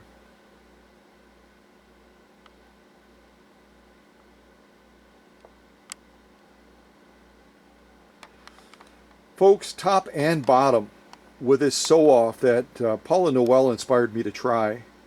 100% cotton material with a stiffener in between. We're looking at real, I mean, super thin stuff. And we laid down page 34 stitching on the top and on the bottom with that lock stitch. So I'm going to give it a definite pass. Paula, thank you for the suggestion. I don't want to neglect our quilters. I want them to be able to see that the machines that I prepared can handle this type of sewing as well as they can super heavy duty stuff. And really, when a machine is prepared properly, other than making little tweaks to the upper tension, you should be pretty rock solid when it comes to being able to do most sew-offs without too much tweaking or too much adjusting. Let's do some of our bubblegum material now, shall we? And I call it bubblegum material because, and I'll show you this after I pick out another little song for us to do. I call it bubblegum material because it's super duper stretchy.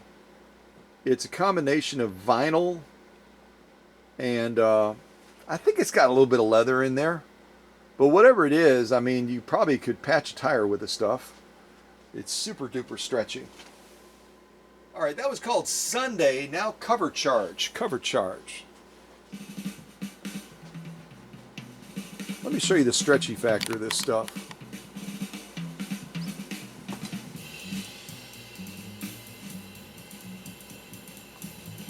Do you see that in the shot?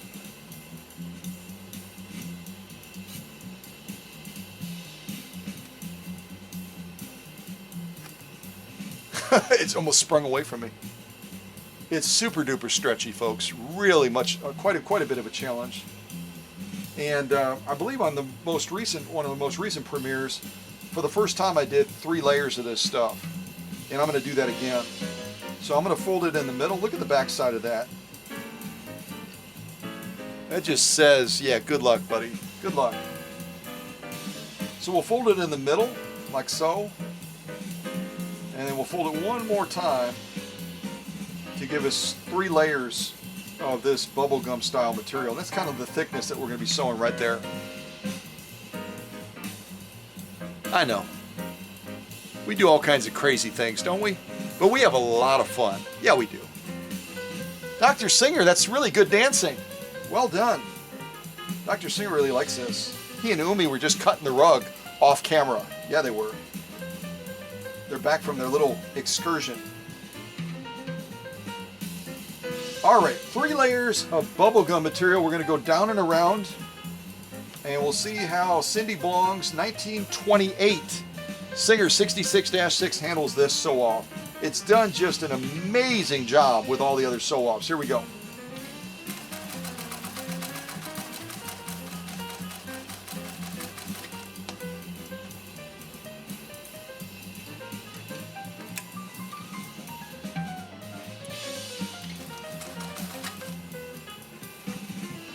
All right, down to the finish.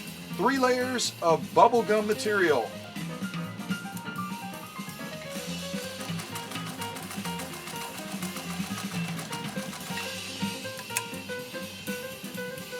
And again, vinyl is a real, anything that has a high concentration of vinyl in it, any of you that are fairly experienced in sewing know that that is a very, very tricky material to sew, especially when you're using upholstery grade thread. Upholstery grade thread makes it even more difficult to get through vinyl based material like this.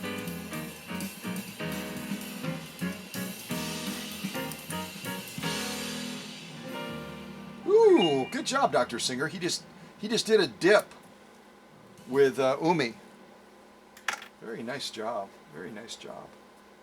All right, let's see if we can use our holder to give this some stability as we try to take a peek at these stitches. We're going to look at the top stitch first, and then we're going to flip it over and look at the lock stitch.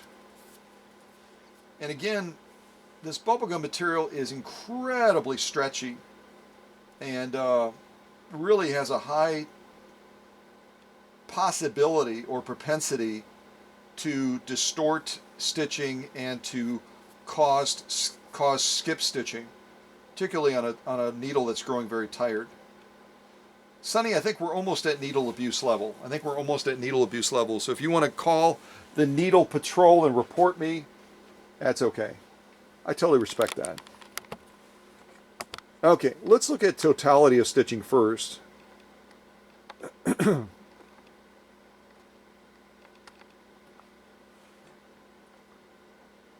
Absolutely gorgeous stitching, folks. Don't you agree? All right, so that was cover charge. And now we're going to put on a brand new start.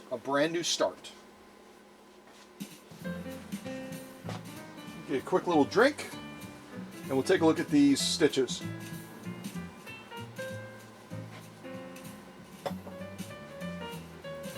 Just concerned about that lower row because it's kind of puckered down about being able to see it.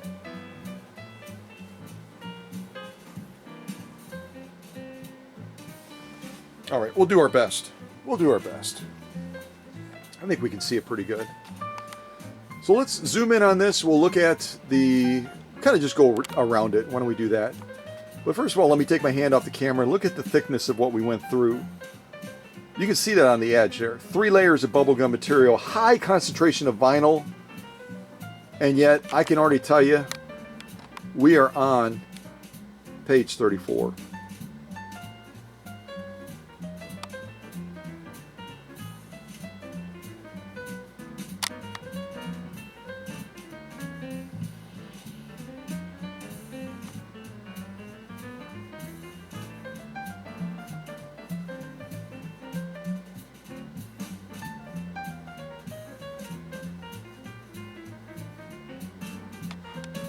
Beautiful, beautiful stitching.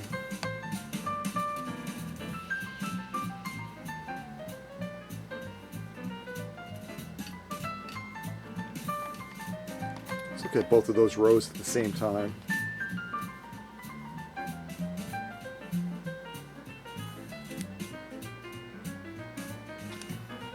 Folks, with a very difficult sew off of 3 layers of this bubblegum material, and what I'm seeing right now, page 34.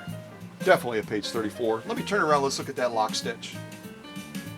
See what we think of that lock stitch. Again, the more difficult of the two types of stitches to generate, particularly when you're talking about a material that is as high in concentration as this in vinyl. Just gonna tilt that a little bit more. There we go.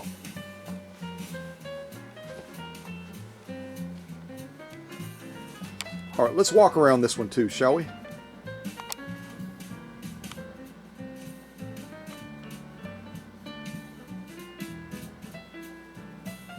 Wow.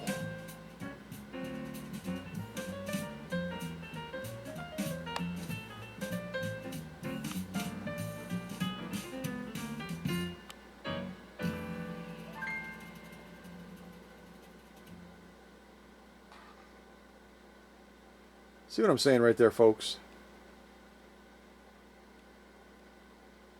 That is absolutely page 34. I'm coming down a little bit. We'll look at both rows at the same time like we did on the top stitch.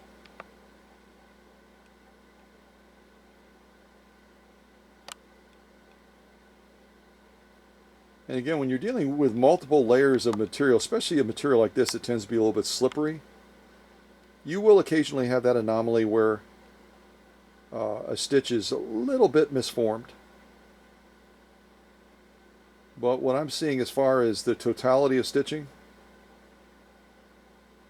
Cindy Blong's machine did, and this is representative of what her machine did right there, an absolutely spectacular job. Let me come out on this shot a little bit. Let's look at those stitches one more time in totality. Again, this is our lock stitch, which is going to be the more difficult of the two stitches to generate for the machine. And yet I think Cindy's 66-6 did just a fantastic job. Every sew off that we've done on this machine so far, there's been absolutely no issues, no major anomalies whatsoever with the machine's performance. Not to mention the launch has been spot on every single time. There's been no belt spin, there's been no leg time, there's been no hitting the surface of the material with a needle and it stops because it doesn't have enough piercing power. And I'm really, honestly, I'm really metering back the power on this foot control dramatically. So you haven't even seen a sign of what strength looks like for the machine at all. After I got done with this motor, it is just absolutely crazy how much power this machine has. And including when we're going through incredibly challenging material like this bubblegum material. So I'm going to throw that to the back with our growing pile of sew-offs. And I think we're going to do some denim, and I think that's pretty much going to wrap it up for Cindy's machine. I could do this. This is a colorized protected full grain leather. Yeah, I've got this cut already. I've got it out. Let me go ahead and do this too. And to give you an idea of the process, I'll just show you real quick. The process of taking a machine through off-camera sew-offs, which is kind of what this represents right here. The gradual progression of getting it the way I want it. The top rows are kind of the beginning phases, and then the ones moving towards the bottom are when I get that stitch exactly the way I want it. This is the top stitch again, but look at our lock stitch, kind of where we started.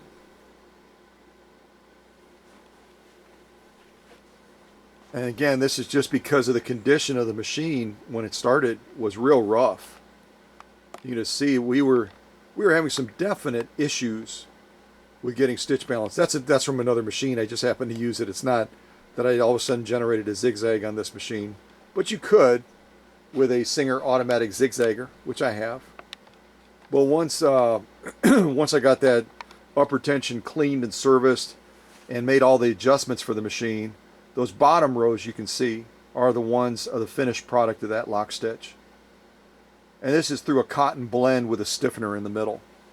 And I'm just showing it to you because it sometimes is helpful, kind of like progress shots, to know where the machine started and where we ended up.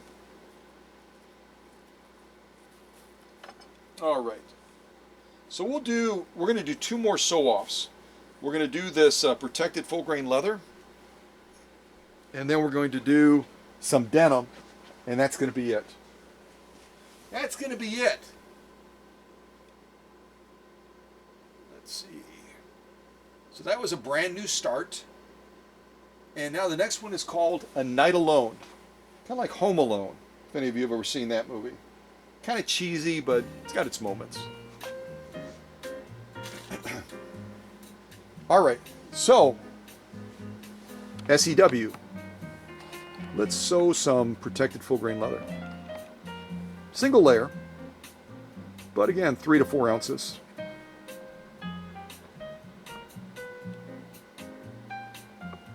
All right, there we go. Camera stopped.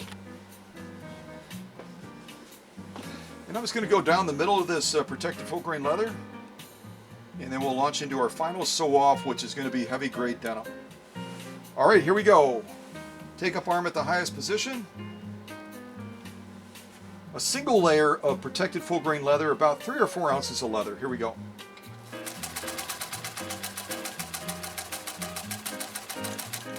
See what I'm saying, folks? It just glides. It just glides through the sew-off like, what is the big deal? But you can see in the shot there, the side of that material, the thickness of what we just went through. Again, 3 to 4 ounces of leather is not an easy peasy sew-off by any stretch of the imagination.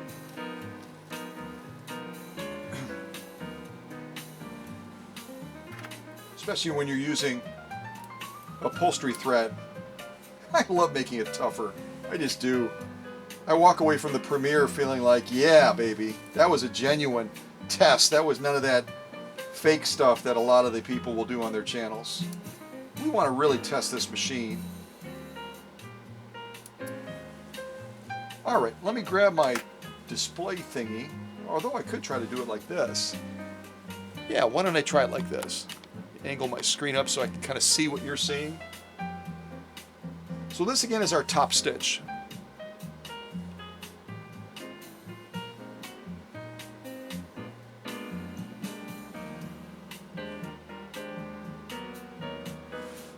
It's kind of sticking a little bit, hold on. There, we got her.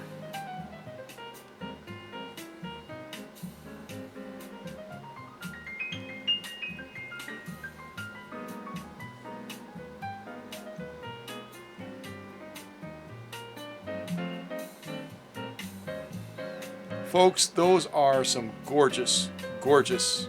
Oh, timber! Help, Mom, help! Those are some gorgeous stitches. Let's turn over and look at the lock stitch. I'm not sure what we'll be able to see with this. I'm going to kind of lean it against the presser foot and I'll go up by the camera and we'll zoom in on it, see if we can see that. Because the back of this protective full grain leather is quite light, as is the thread, but I think we could see some of it.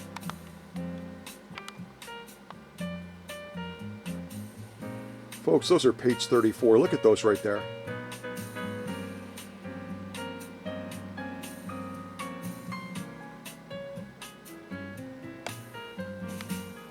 Absolutely amazing stitching.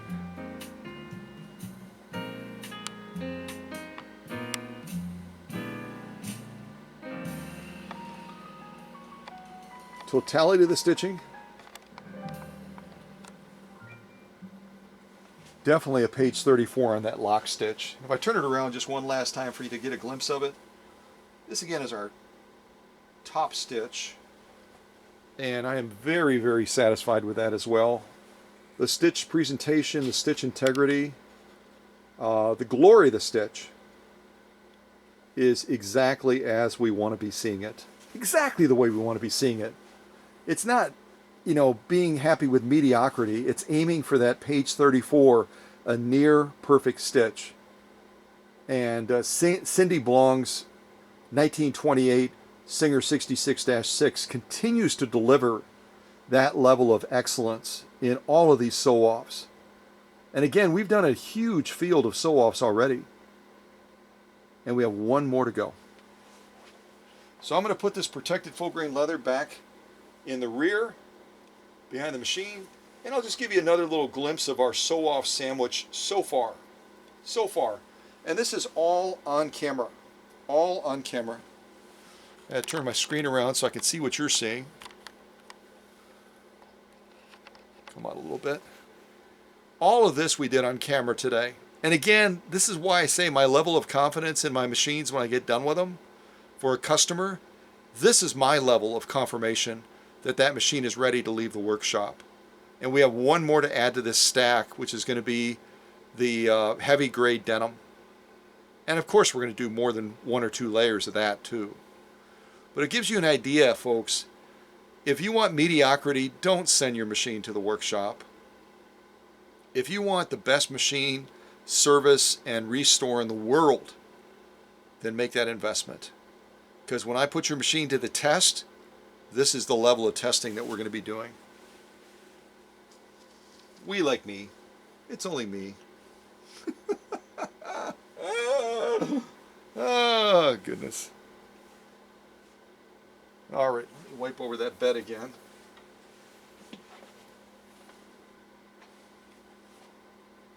Get a clean pad.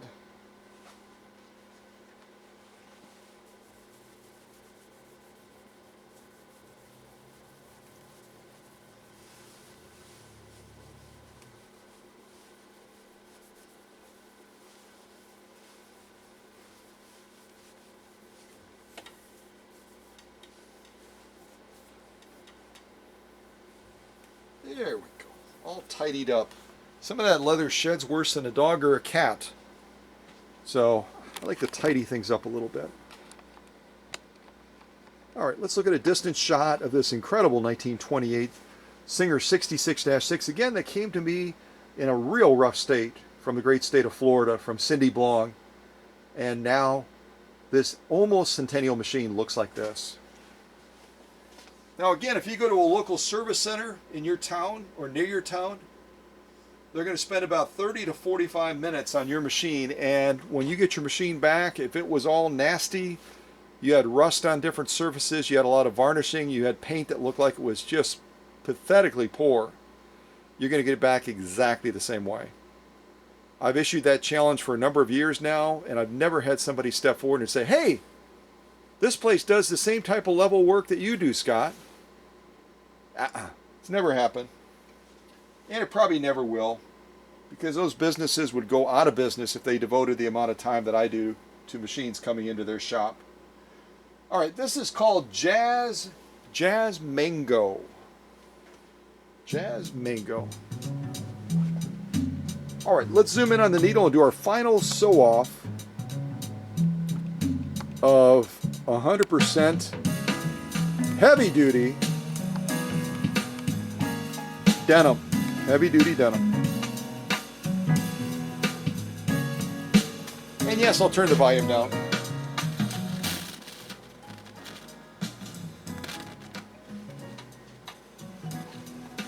You've already had several opportunities to hear Cindy's machine run, and it runs silky smooth. But on this last sew off, I want you to be able to hear it run as well. All right, so we're starting with 2 layers of heavy grade denim. There it is. And now, as I've done with the other heavy grade materials, I'm going to fold this in the middle, get us up to 4, fold us up one more time, and get us all the way to 6 layers of heavy grade denim. 6 layers, folks. Very unlikely that Cindy will ever have to sew 6 layers of heavy grade denim, but isn't it great to know that her machine from 1928 can get the job done? I'm kind of looking into a crystal ball here because I'm trusting that it's going to get the job done beautifully, as it has with all the other sew-offs during this live premiere. All right, let's slide this into position underneath that presser foot, which again has just incredible clearance, And we'll get this final sew-off done on Cindy's 1928 66-6. All right, here we go, folks. Take up arm all the way up.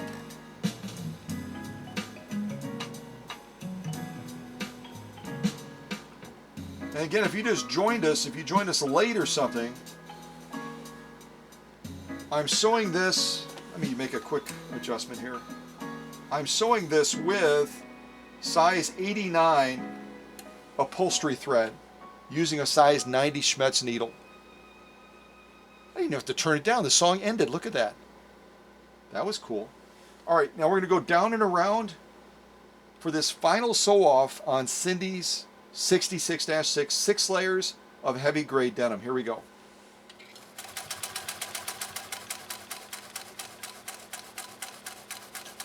Intentionally slowing it down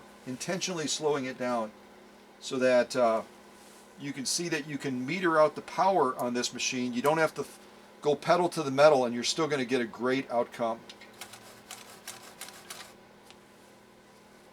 All right, down to the finish, and we are not going to close the box on this final sew off. Here we go.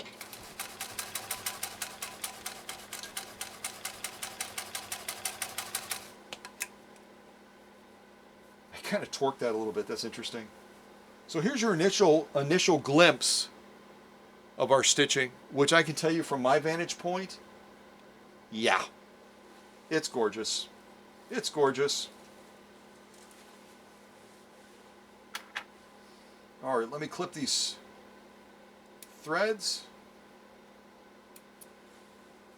Nothing like cutting upholstery thread, I'll tell you one thing. That is some super heavy duty stuff. All right, let me throw my thread to the back. Kind of debating on the best way to present this to you as a final stitch off. I may just run it in front of the needle like I did before. Yeah, I'm kind of debating. Well, let's look at our top stitch first. I'll have to change my camera angle if I'm going to do that. I don't want to do that because it's kind of hard to keep it lined up just right, and I want you to be able to see this. So I'm going to balance it there, and I'll zoom in on these so we can look at how Cindy's machine did on this final sew off of 6 layers of heavy grade denim. We'll look at both rows at the same time.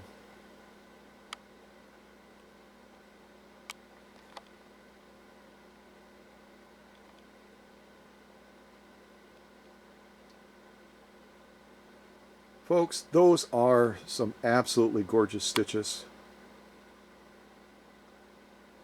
Absolutely gorgeous.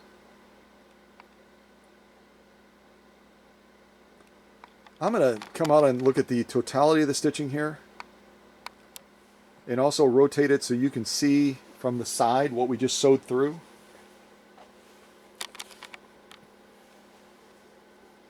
There's one side you can see right there. Another side.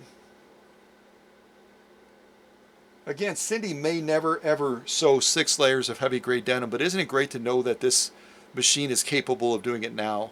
And I'll tell you one thing, with the way the motor was and the rest of the machine when I got it, it never ever would have been able to get this sew off done when it first arrived at the workshop. That's for darn sure. Let me turn it around, we'll look at that lock stitch.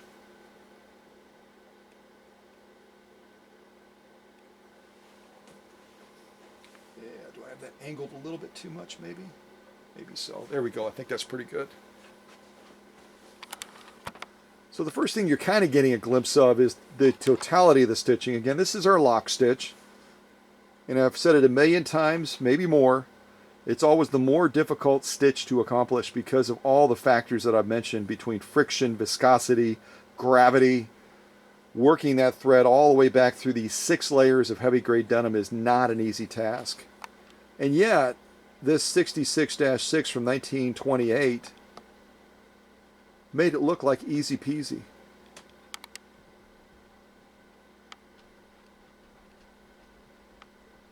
Not to mention laid down page 34 stitching.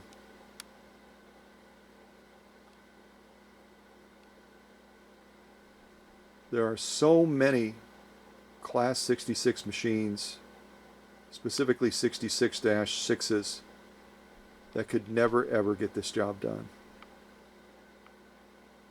And yet Cindy's just did it like a hiccup. I mean, it was so easy. We launched into this and it was like we were sewing that 100% cotton material.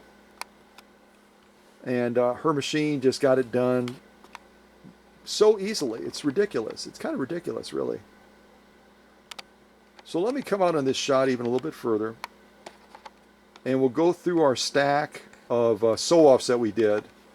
And then we're going to launch over to Facebook because I really want you to appreciate the process that I took this machine through all of the progress shots. You know, if you didn't see them on Facebook, you're going to see them now, and it will really define for you, why is Scott's process different? How is it different? What is, you know, what is his process? At least a glimpse of it, because again, not even as all the pictures I share, it's not going to show you the full process. Okay, so let me show you our sew-off sandwich.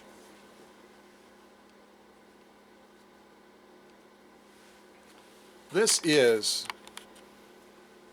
our sew-off sandwich for this live premiere right here.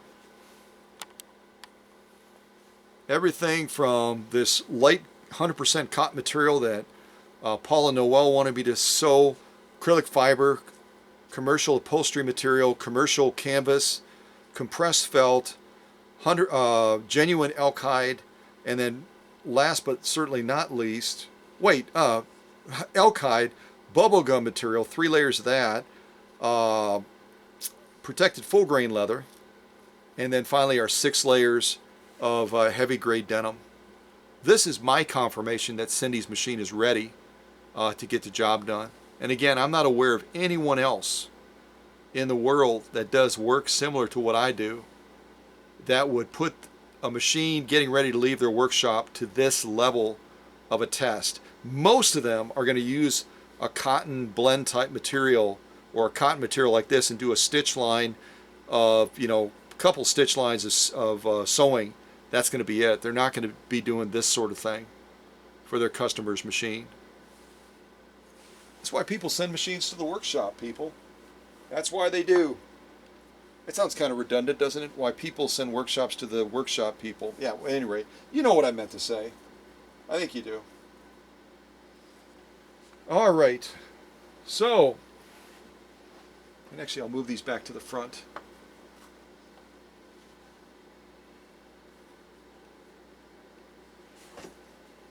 Let's pop over to Facebook. And I know this is a lengthy process, but I think it's a worthwhile process. I truly do. Definitely a worthwhile process. Shows you what, you know, what expectation you should have when you're looking at getting a machine restored. It gives you an appreciation for the difference of making the investment to come to the workshop.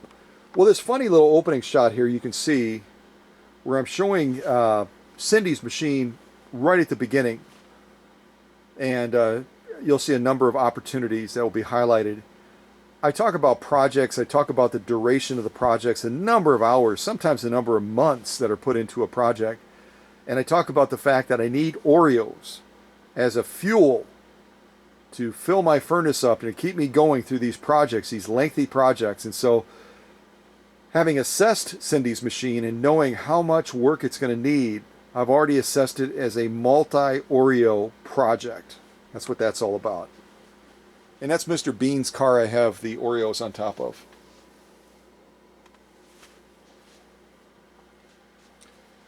And as I'm starting to launch into a project, there's all kinds of things happening simultaneously.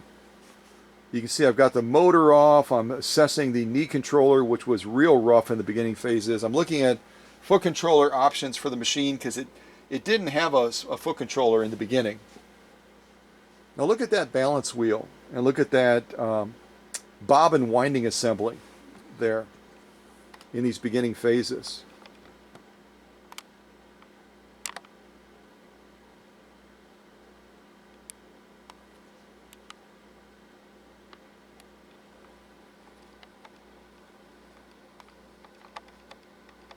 That look different.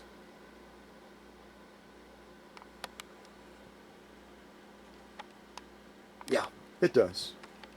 It definitely looks different.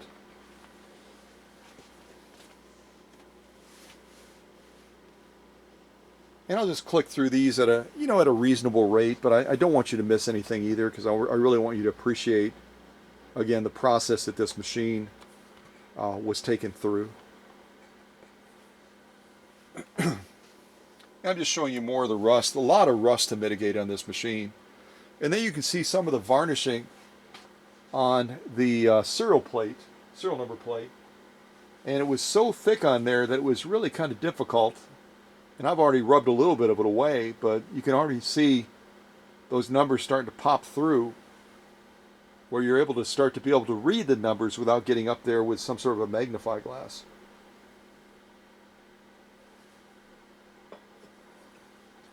Big difference, real big difference. And even the paint, look at the paint there on the pillar.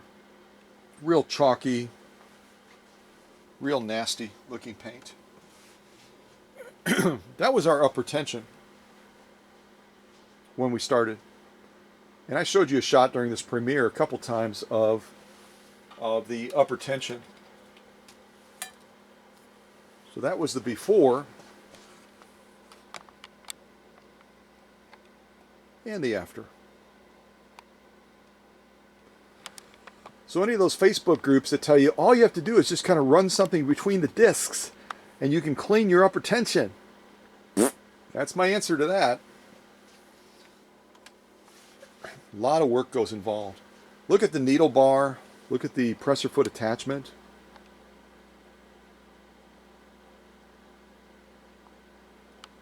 That is some super heavy rust and varnishing, combination of both, all over the machine. Just like a cancer. There you can see more of that buildup on there that had to be mitigated. We're looking down into the raceway, and because of the oscillating hook system that this machine uses, the condition of the raceway becomes even more essential because of the way it's going to generate that stitch. Now there is our magical take-up arm, which is really looking kind of scary, isn't it? And I won't go back and forth, back and forth. You've seen the machine multiple times, and you can draw your own comparisons to what it was as opposed to what it is now. There you can see Dr. Singer kind of looking on with Umi, and he doesn't doubt my ability to transform a machine, to take a machine that's in the ashes and to make it a phoenix, as I've done with Cindy's machine, but he always gets a little bit of a concern. And also, I'll just say it, some knuckleheads decided that this decal right here on the pillar, on the inside of the pillar, was just so ugly. That decal work is just so, isn't that ugly? No, it's beautiful. And yet these knuckleheads, Hicksville Road in Bethpage, something or other. At any rate, whoever these folks are, they decided that their sticker was more important to go over Cindy's pillar and to cover that beautiful ornamental decal piece on there, that they just plastered it on there. That was quite a process to get that off. Quite a process without damaging the original decal. There we're looking at the badge mark along with the stitch length controller.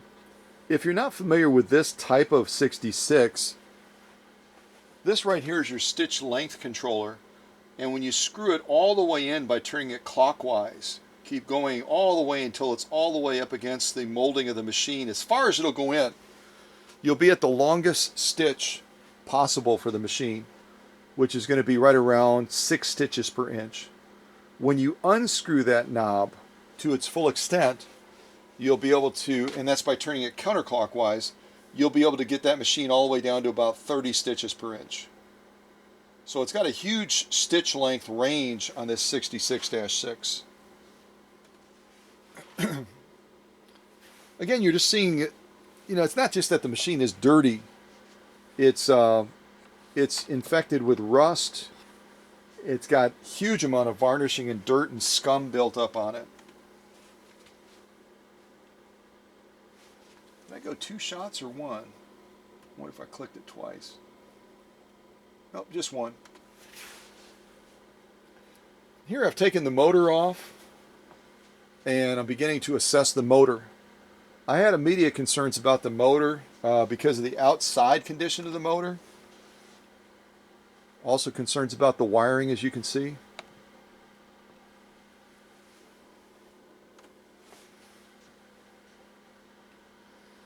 That's our motor pulley output on the end of the shaft coming off the motor. And again, if the outside is looking like that, you've got a pretty good guess the inside is going to be just as bad, and that's kind of what we found, what I found. I like talking in plurality, although it's just me. Another shot of the motor. More shots of the motor. I just couldn't get over the condition of the balance wheel. I've seen some bad off balance wheels, but this one, when you get in real close on it, that pitting on it, and even the clutch plate release on the end there, were just, some of the worst that I've seen. Some of the worst that I've seen. It takes a lot of work to get that back to a state where it's going to be in a presentable condition. There again, you can just see a distant shot of the machine from the balance wheel side, and a lot of work, a lot of opportunity. A lot of Oreos were eaten during the filming of this. Or I should say during the process, not during the filming. Now you can see we even have rust build up on the end of the clutch stop action release. There's the side of the machine on the right side where the motor would mount, and just again, just all kinds of buildup and junk. Kind of showing you the wiring condition there. Wiring was very bad off, and again, it's not just the coating on the outside, it was all the way down. This is an interesting junction point that was set up originally with the machine. But it was in a point of disrepair where I decided not to use it. I thought it would not be safe, so I ended up creating a new junction point in lieu of this that you're seeing on camera right now. I ended up going with a junction point like this. It's a lot safer. It's a lot easier to ensure that it's not going to create any issues for Cindy.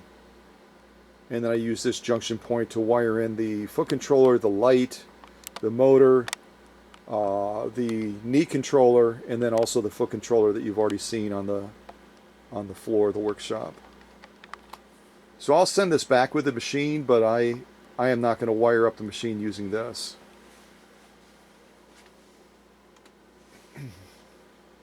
Other shots of it, just kind of showing you the condition.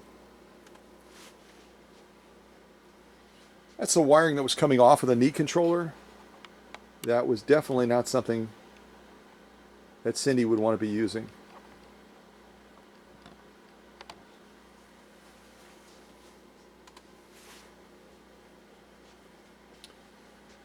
And again, that's not always a showstopper, just the wrap around the wire. They used an insulating wrap around the wire. Sometimes that can be in bad condition. It can even peel off, and you'll still have solid wiring underneath it. And there's a shot of some of the knee controller. If I kind of zoom in on it, you'll see the condition of the innards of the knee controller there. Combination of rust, dirt, varnishing, just everything. It was all gummed up. It was in a horrible condition, and it wasn't safe to use, in my opinion. And I'll have to remember that I can actually engage that during this premiere, so you can actually, I'll disengage the clutch and we'll just power up the machine using the knee controller. Which the knee controller definitely doesn't look like that any longer. That was the before, kind of get a glimpse of that. And this is the after.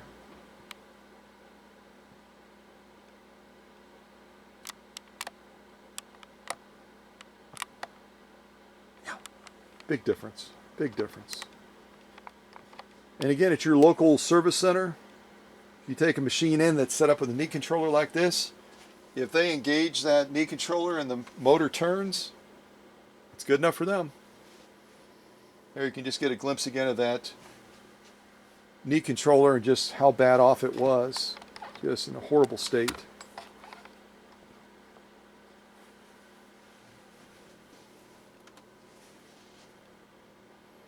And again, just a busy workbench, assessing the knee controller, looking at foot controller options, because again, it didn't have a foot controller to begin with. Pulling things apart, beginning the process. There you can see the light.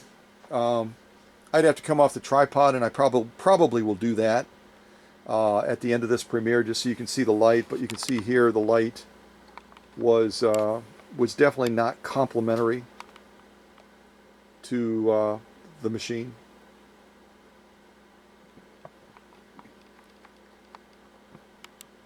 Definitely not complementary.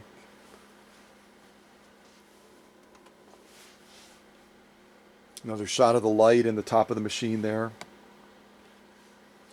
Some of the decaling is in actually really good shape, and again, the final product that you've seen during this premiere is the machine with the original paint.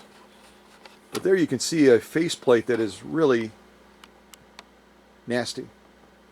It's definitely not ornamental. It definitely doesn't complement the machine any more than any of the other areas that are laden with rust and varnishing. And there I'm starting to return some of that luster and beauty to the faceplate. Really the purpose of the faceplate is kind of the eye candy of the machine, as some people will call it. But you can see that eye candy also has other places that have still a lot of varnishing and rusting on it as well that need to be addressed.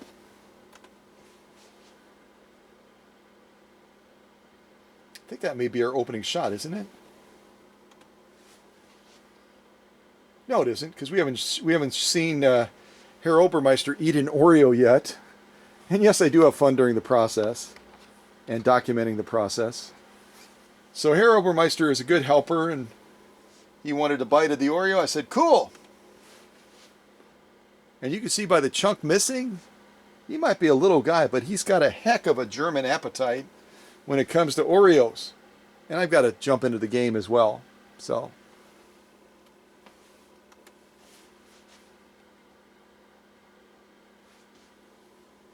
I must have eaten the whole thing. Now there's the beginning, I'm pretty sure. Yes. So I'm going to close that first set of photos. We got one more set of photos I'd like to show you. Now there's a shot again of the end of the motor, just giving you an idea of how filthy and bad off the motor was on the machine. Now there you're seeing the inner parts of the motor I've taken out, and just pointing out some of the attributes of the motor, I guess, is this is going to be the commutator right here that the motor brushes run over. Part of the wrap here, stacked lamentations along here that are part of the electrical field as well. All of that needed quite a bit of attention. There I'm starting to work on removing some of the varnishing and the dirt and all the buildup. See how bad off that is?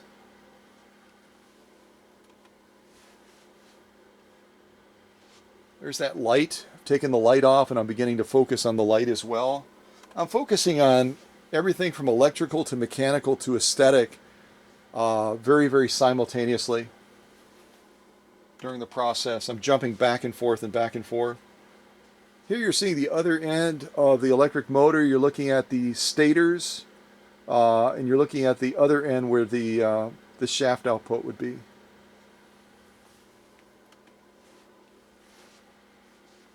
That's a closer shot.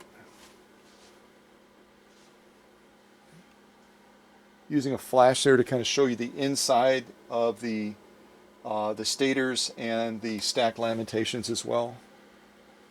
Very busy place to be. Very busy place. All kinds of stuff going on during a project simultaneously. Now there's a real clear shot. I think it's fairly clear. You can see where these have not been serviced yet and restored. This one has. Kind of look at them, you can kind of see the difference as you're looking at the color exchange, etc. And someone has asked me before, I see you using those dental tools. How do you use those without scratching up surfaces? It takes a lot of skill and a lot of patience. But they're incredibly sharp and they're incredibly effective. As you can see when you look at this comparative shot again, the one I'm working on is done from the bottom up. The rest of these have not been done yet. You can see straight away the difference. Now there is a motor that is coming back into a state that it should be. The stack lamentations have been restored. I'm beginning to focus on the wraps. I'm focusing on the stators. I'm focusing on the commutator and all the other parts of the electric motor. That's the commutator, and I'm again using a dental tool to break down that carbon buildup that's fused over that copper. Starting to really make some progress on it now. Now we're getting to a point where that's going to be able to do its job. Again, that's going to be so essential as the motor brushes are running over that to get a strong driving motor, as you've seen in the premiere today. And it definitely was not in a condition originally that it could have done that. They were looking at the stators, and I'm going to have to do some wiring, rewiring of that. Working on that motor pulley output on the end of the motor. Trying to get that cleaned up again. And giving it as a good traction surface so that during the sew-offs that would be coming up on this premiere, that there would be no slippage issues, that it would have strong piercing launch into the materials. And that was a definite success, as you saw and witnessed during this premiere today. There's the side of the motor. It's got a unique bracket mounting system on it. And you can see there I've gone through the process of getting it back to a point where it's going to be able to do its job much more effectively. And that stuff on the outside doesn't migrate into the motor. Different components of the motor there. Starting to make an impact in getting that motor back to a point where it's going to be able to perform properly. Other layers of the lamentations, working on that as well. Stack lamentations.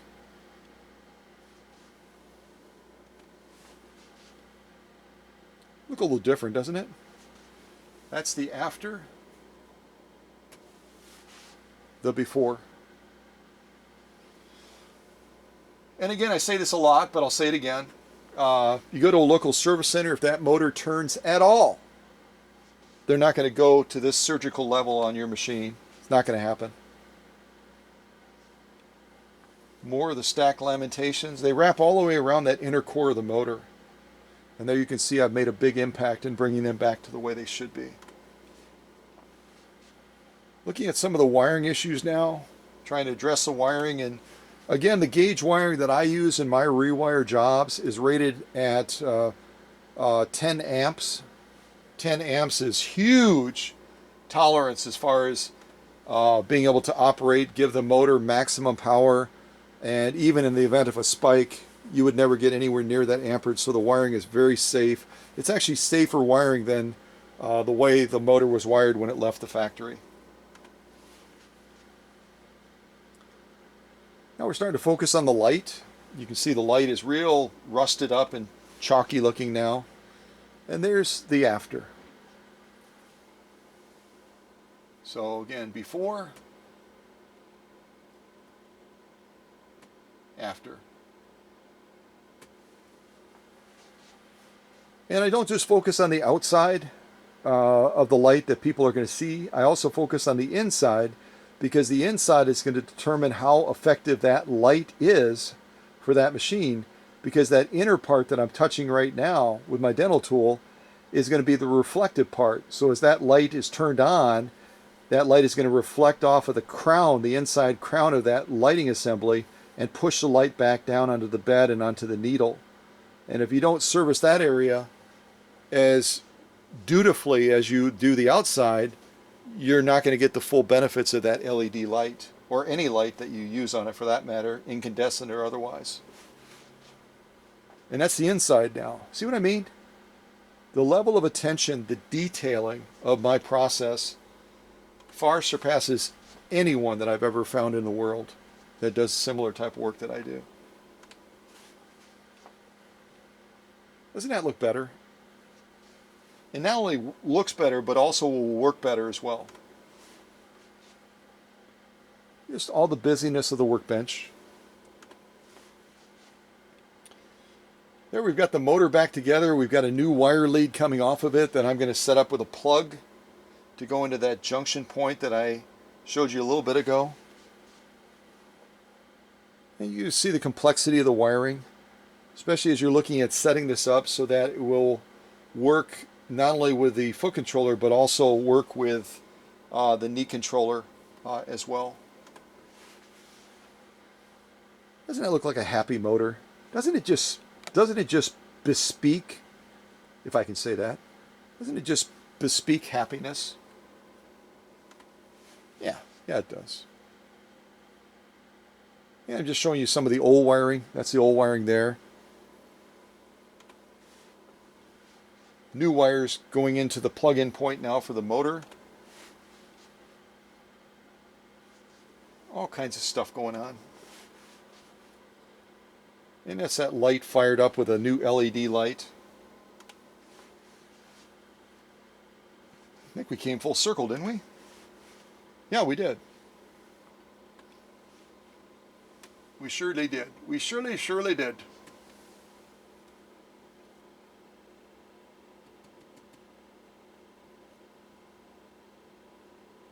Now let's listen to Fallacy.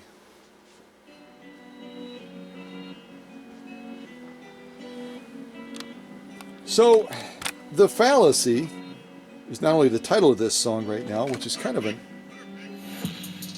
Ooh, this is kind of a jazzy song, isn't it? Yeah, it is. So, we've made it to the finish line, which I love to get to the finish line with a machine. It just really gives you a sense of satisfaction, a sense of we did it.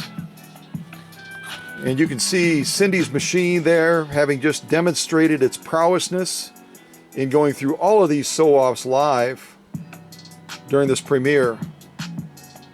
It's now ready to head back to Florida and be a crown jewel for Cindy Blong. And again, original paint, original decals. It's not going to be museum quality, but it's going to be a very, very gorgeous machine that people will drool over, no doubt, when it gets back and it's set up in Cindy's home down in Florida. I will just kind of peek around the machine a little bit real quick. There's that faceplate that in some of the shots you saw was just nothing to brag about. What do you think now?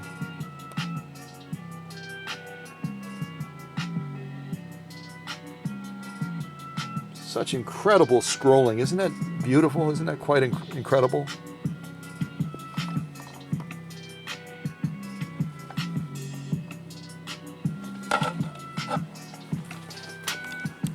There's that light on the back that you saw some of those progress shots of.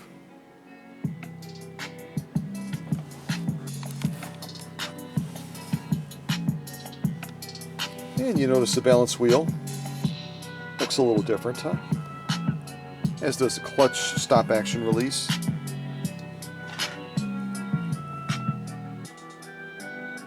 Yeah. So what I'm going to try to do with one hand is I'm going to try to disengage the clutch, which I just successfully did that.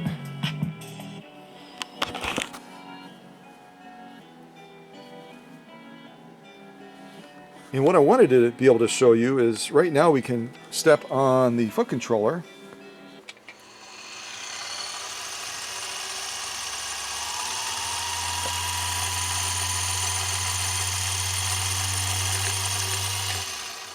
Yeah, I like it too. And now, because, and I had one person send me a note one time saying, hey, I didn't realize that I could get shocked off of a foot controller. Well, even more so, you can get shocked off of a knee controller because this is powered up as well right now. So I'm going to go back on the tripod to be safe because I like to teach, I like to be safe, I like to do things that are wise, not foolish. We'll go right about there, I think. Be a good distance. And now I'll show you that I can trip over the tripod easily. No problem at all, baby. What I was going to show you is now we can, without doing anything, ooh, this is fun. Let's put on Happy Birthday Waltz, Jazz Waltz, while we're ending this up here. Yeah. So if it's your birthday in May, happy birthday to you. To you. Happy birthday to you. Happy birthday. You know what your name is. Happy birthday to you. Yeah, baby. So what I was going to show you is, without doing anything, and again, you don't want to push both at the same time, we can step on the foot controller right now down below and power up Cindy's machine. We can also grab, not touching any part of it that's electrified. And again, a foot controller is going to have a much longer cord than a knee controller because the knee controller is going to be right underneath the table. But now we can engage this.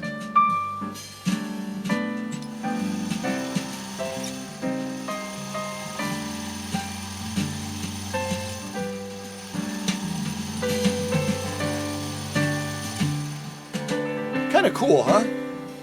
I think it's kind of clever on Cindy's part that she wanted to have that dual function of the machine where she could go back and forth. Again, as long as she doesn't push both at the same time, that would be a no-no. So this is Cindy Blong's 1928 Singer 66-6. And I am proud to say she has passed all of her tests and has not only a hall pass, but has a pass to be able to leave the workshop now and head back to the great state of Florida. Actually, that kind of takes away. Let's leave that one on. All right, Cindy. Well, it's been a long road, but it's been a worthwhile road. I hope you agree with where your incredible machine is now versus where it started. So stay tuned for other premieres like this where I like to do impossible things, don't you? And again, happy birthday if it's your birthday. and many more. Take care, everybody. God bless.